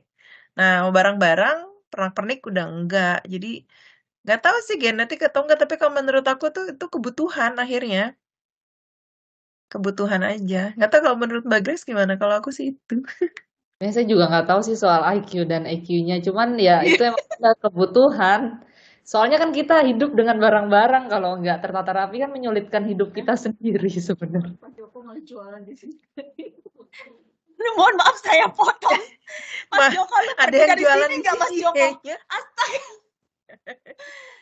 Joko Kalau Rusmantono Jati malah jualan Bang Bet dia di Depok. Astaga. Serpong. di Serpong, Ya, ya, oh, ya. Depok. Bagi yang ada yang mau buka lapak lagi di sini, 5% buat moderator ya. Mahal banget moderator. Oh, sama ini apa namanya? Aduh, ini kita kok random sekali ya. Tapi memang nggak bisa sih, kembali lagi kita nggak tahu ya Mbak ya, ada yang meningkatkan IQ sama EQ atau enggak itu kayak gitu. Terus balik lagi nih, kalau misalnya kayak barang-barang bekas kayak gitu, bisa garage sale itu kali ya, itu juga bisa tuh kayak gitu. Garage Bisa sale. kali diacarakan lah, mungkin yuk bikin acara gitu menyambut datangnya hari Idul Fitri dan THR. Yuk bikin garage sale kali, ada tas-tas yang masih bagus, ya nggak? Dengan harga Pusing ya kali. 20%. Ya kan? Bisa kan Mbak Grace? Kayak gitu. Iya bisa, Daripada dibuang gitu aja kan, itu kan benar. cuan. Soalnya itu yang kita nggak butuh, orang butuh. Iya, dengan harga lebih miring, ntar bersihin sendirilah gitu. Agak-agak coek-coek, rembes-rembes dikit, nggak apa-apa dong, dijual 20% doang lu bayar. Yuk kita bikin yuk ibu-ibu sekalian, atau bapak-bapak mungkin yang ada. Baik, saya udah dikode nih teman-teman, sudah dikode sama panitia. Hari ini seru banget reviewnya. Kalau saya sebagai moderator sih seru-seru aja. Bagaimana menurut Anda sekalian? Jempolnya dong. Jempol-jempol melulu. Iya. Hari ini kita sudahkan ya book review ke-9 acara growth, salah satu acara dari Growth Corner. Banyak banget pertanyaan yang belum sempat kejawab. Tapi ya paling tidak, kalau saya lihat sih ya mirip-mirip gitulah. Kalau masalah EQ dan IQ tadi ya memang itu masih menjadi misteri kita semua, karena entahlah itu sudah diuji secara klinis atau belum, ya nanti kita cariin. Nanti boleh hubungin panitia di lantai 4, siapa aja boleh ditanya lah. Mas Johar mungkin bisa ditanya. Karena kita bertiga tidak ada yang bisa menjawab, mohon maaf. Nah, semoga kalian Yang semua... raise hand tuh masih bisa nggak tuh? Kenapa, sayang? Ada yang raise hand. Reset. Raise Oh, hand. raise hand. Angkat tangan. Antara enggak, dia ternyata cuman kepencet raise hand itu. Berani-beraninya raise hand di saat itu sudah mau udahan. Makasih. Oh, terima kasih Mbak Triana Dina.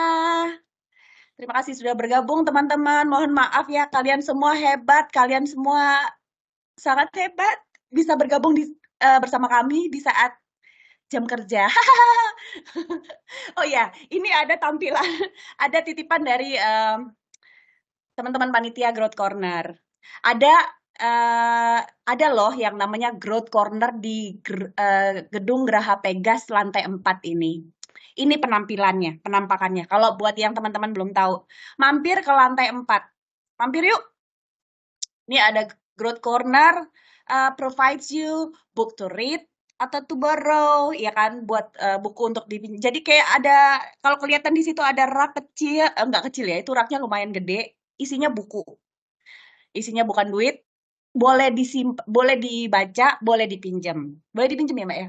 Boleh dipinjam.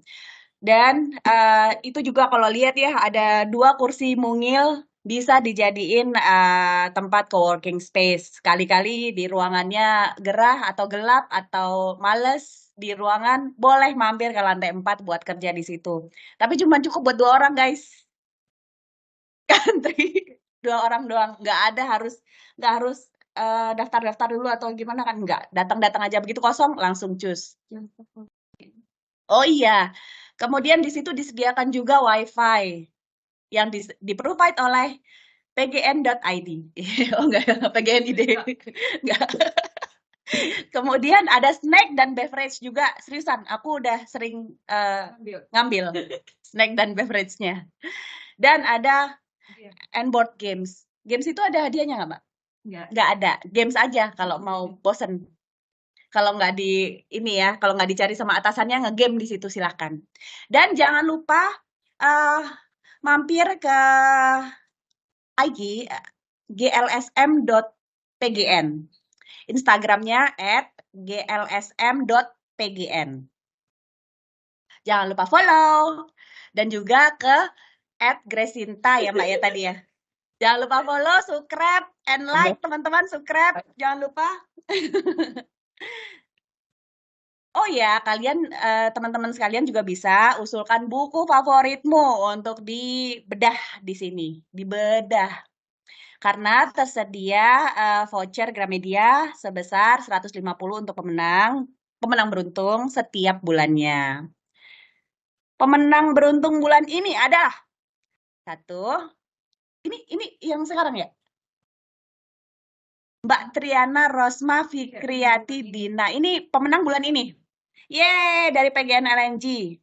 Dan yang kedua, Dionysius Christian Tirta Aji.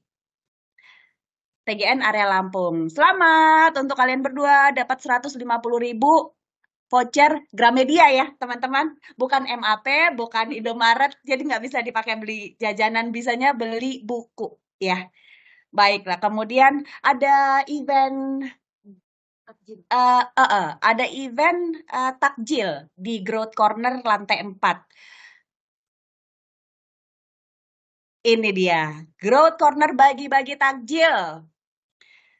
Selama bulan Ramadan, 30 hari penuh, kecuali Sabtu dan Minggu ya. Kecuali Sabtu dan Minggu. Mulai tanggal 27 Maret besok, di Gedung Geraha Pegas lantai 4, kita akan menyediakan takjil free buat kalian semua yang mau mampir, yang kali-kali nggak sempat pulang cepat, yang masih harus berjibaku dengan kerjaan yang masih tertunda. Tapi ini hanya beberapa aja ya, maksudnya limited edition guys. Jadi grab it fast ya, dulu-duluan aja. Tapi baru dibuka jam 5:30. Apa udah ngantri dari jam 2, Mbak? Enggak. Iya, kayak gitu. Baik, teman. Yang terakhir adalah penanya beruntung, guys. Ini dapat apa, Mbak? Dapat voucher juga, voucher. 150.000. Enggak, voucher 100 sama goodie bag. Goodie bag. Aksesoris. Dapat voucher 100.000 dan aksesoris dari Growth Corner. Boleh diambil nanti langsung di Geraha Pegas lantai 4 atau langsung menghubungi. Nanti kita hubungi. Oh, nanti dihubungi. Penanya beruntungnya pertama, Mbak Anis Sofia dari GLSM. Kok GLSM sih? Boleh nggak nih? Panitia gimana sih? Yang kedua, Mbak Garsina Tisamodi dari Citigas CMTS area Lampung. Kalau nanti dihubungin ya Mbak, untuk berdua. Dan peserta beruntung atas nama Mbak Ratna Nindya Mardiono, Legal Compliance. Selamat untuk kalian bertiga. Nah, kita udah di ujung-ujung banget acara. Boleh dong closing statement-nya dari Mbak Tika dulu deh, silakan Mbak Tika. Nggak disiapin nih closing statement-nya. Nggak janjian nih Mbak Dep. Ya pokoknya intinya sih kayak tadi katanya si Marie Kondo ya, kalau misalnya mau ngebuang sesuatu ya buanglah yang kamu butuhkan gitu kan. Bukan yang kamu ingin buang gitu, tapi kebalik ya. Gimana sih tadi? Get rid of Anda mulai pusing, Iya, mulai sepertinya saya berkunang-kunang. gitu. Ya, pokoknya intinya kalau misalnya mau membuang sesuatu juga, jangan lupa say thank you sebelum say thank you ke barang-barangnya, bilang terima kasih, mengapresiasi bahwa udah menemani perjalanan hidup gitu. Kurang lebih kayak gitu. Makanya kita Siap. Jadi Mbak Grace, boleh dong? Iya, jadi keterikatan dengan barang itu nggak akan buat kita happy. Malah sebaliknya, bikin kita itu jadi lebih susah karena kita itu jadi fokus sama barang-barang. Nah, ketika kita fokus sama barang, kita tuh jadi nggak tahu sebenarnya apa sih yang kita inginkan dalam hidup, yang kita suka dan kita nggak sukai. Baik, siap. Terima kasih. Dan teman-teman, bebersih itu lebih kepada kebutuhan ya. Tadi saya kembali lagi kita ingatkan, bebersih itu lebih kepada kebutuhan. Bebersih terus abis itu kotor lagi. Ya emang kayak gitu siklusnya. Abis makan lapar lagi. Ya kayak begitu emang keadaannya.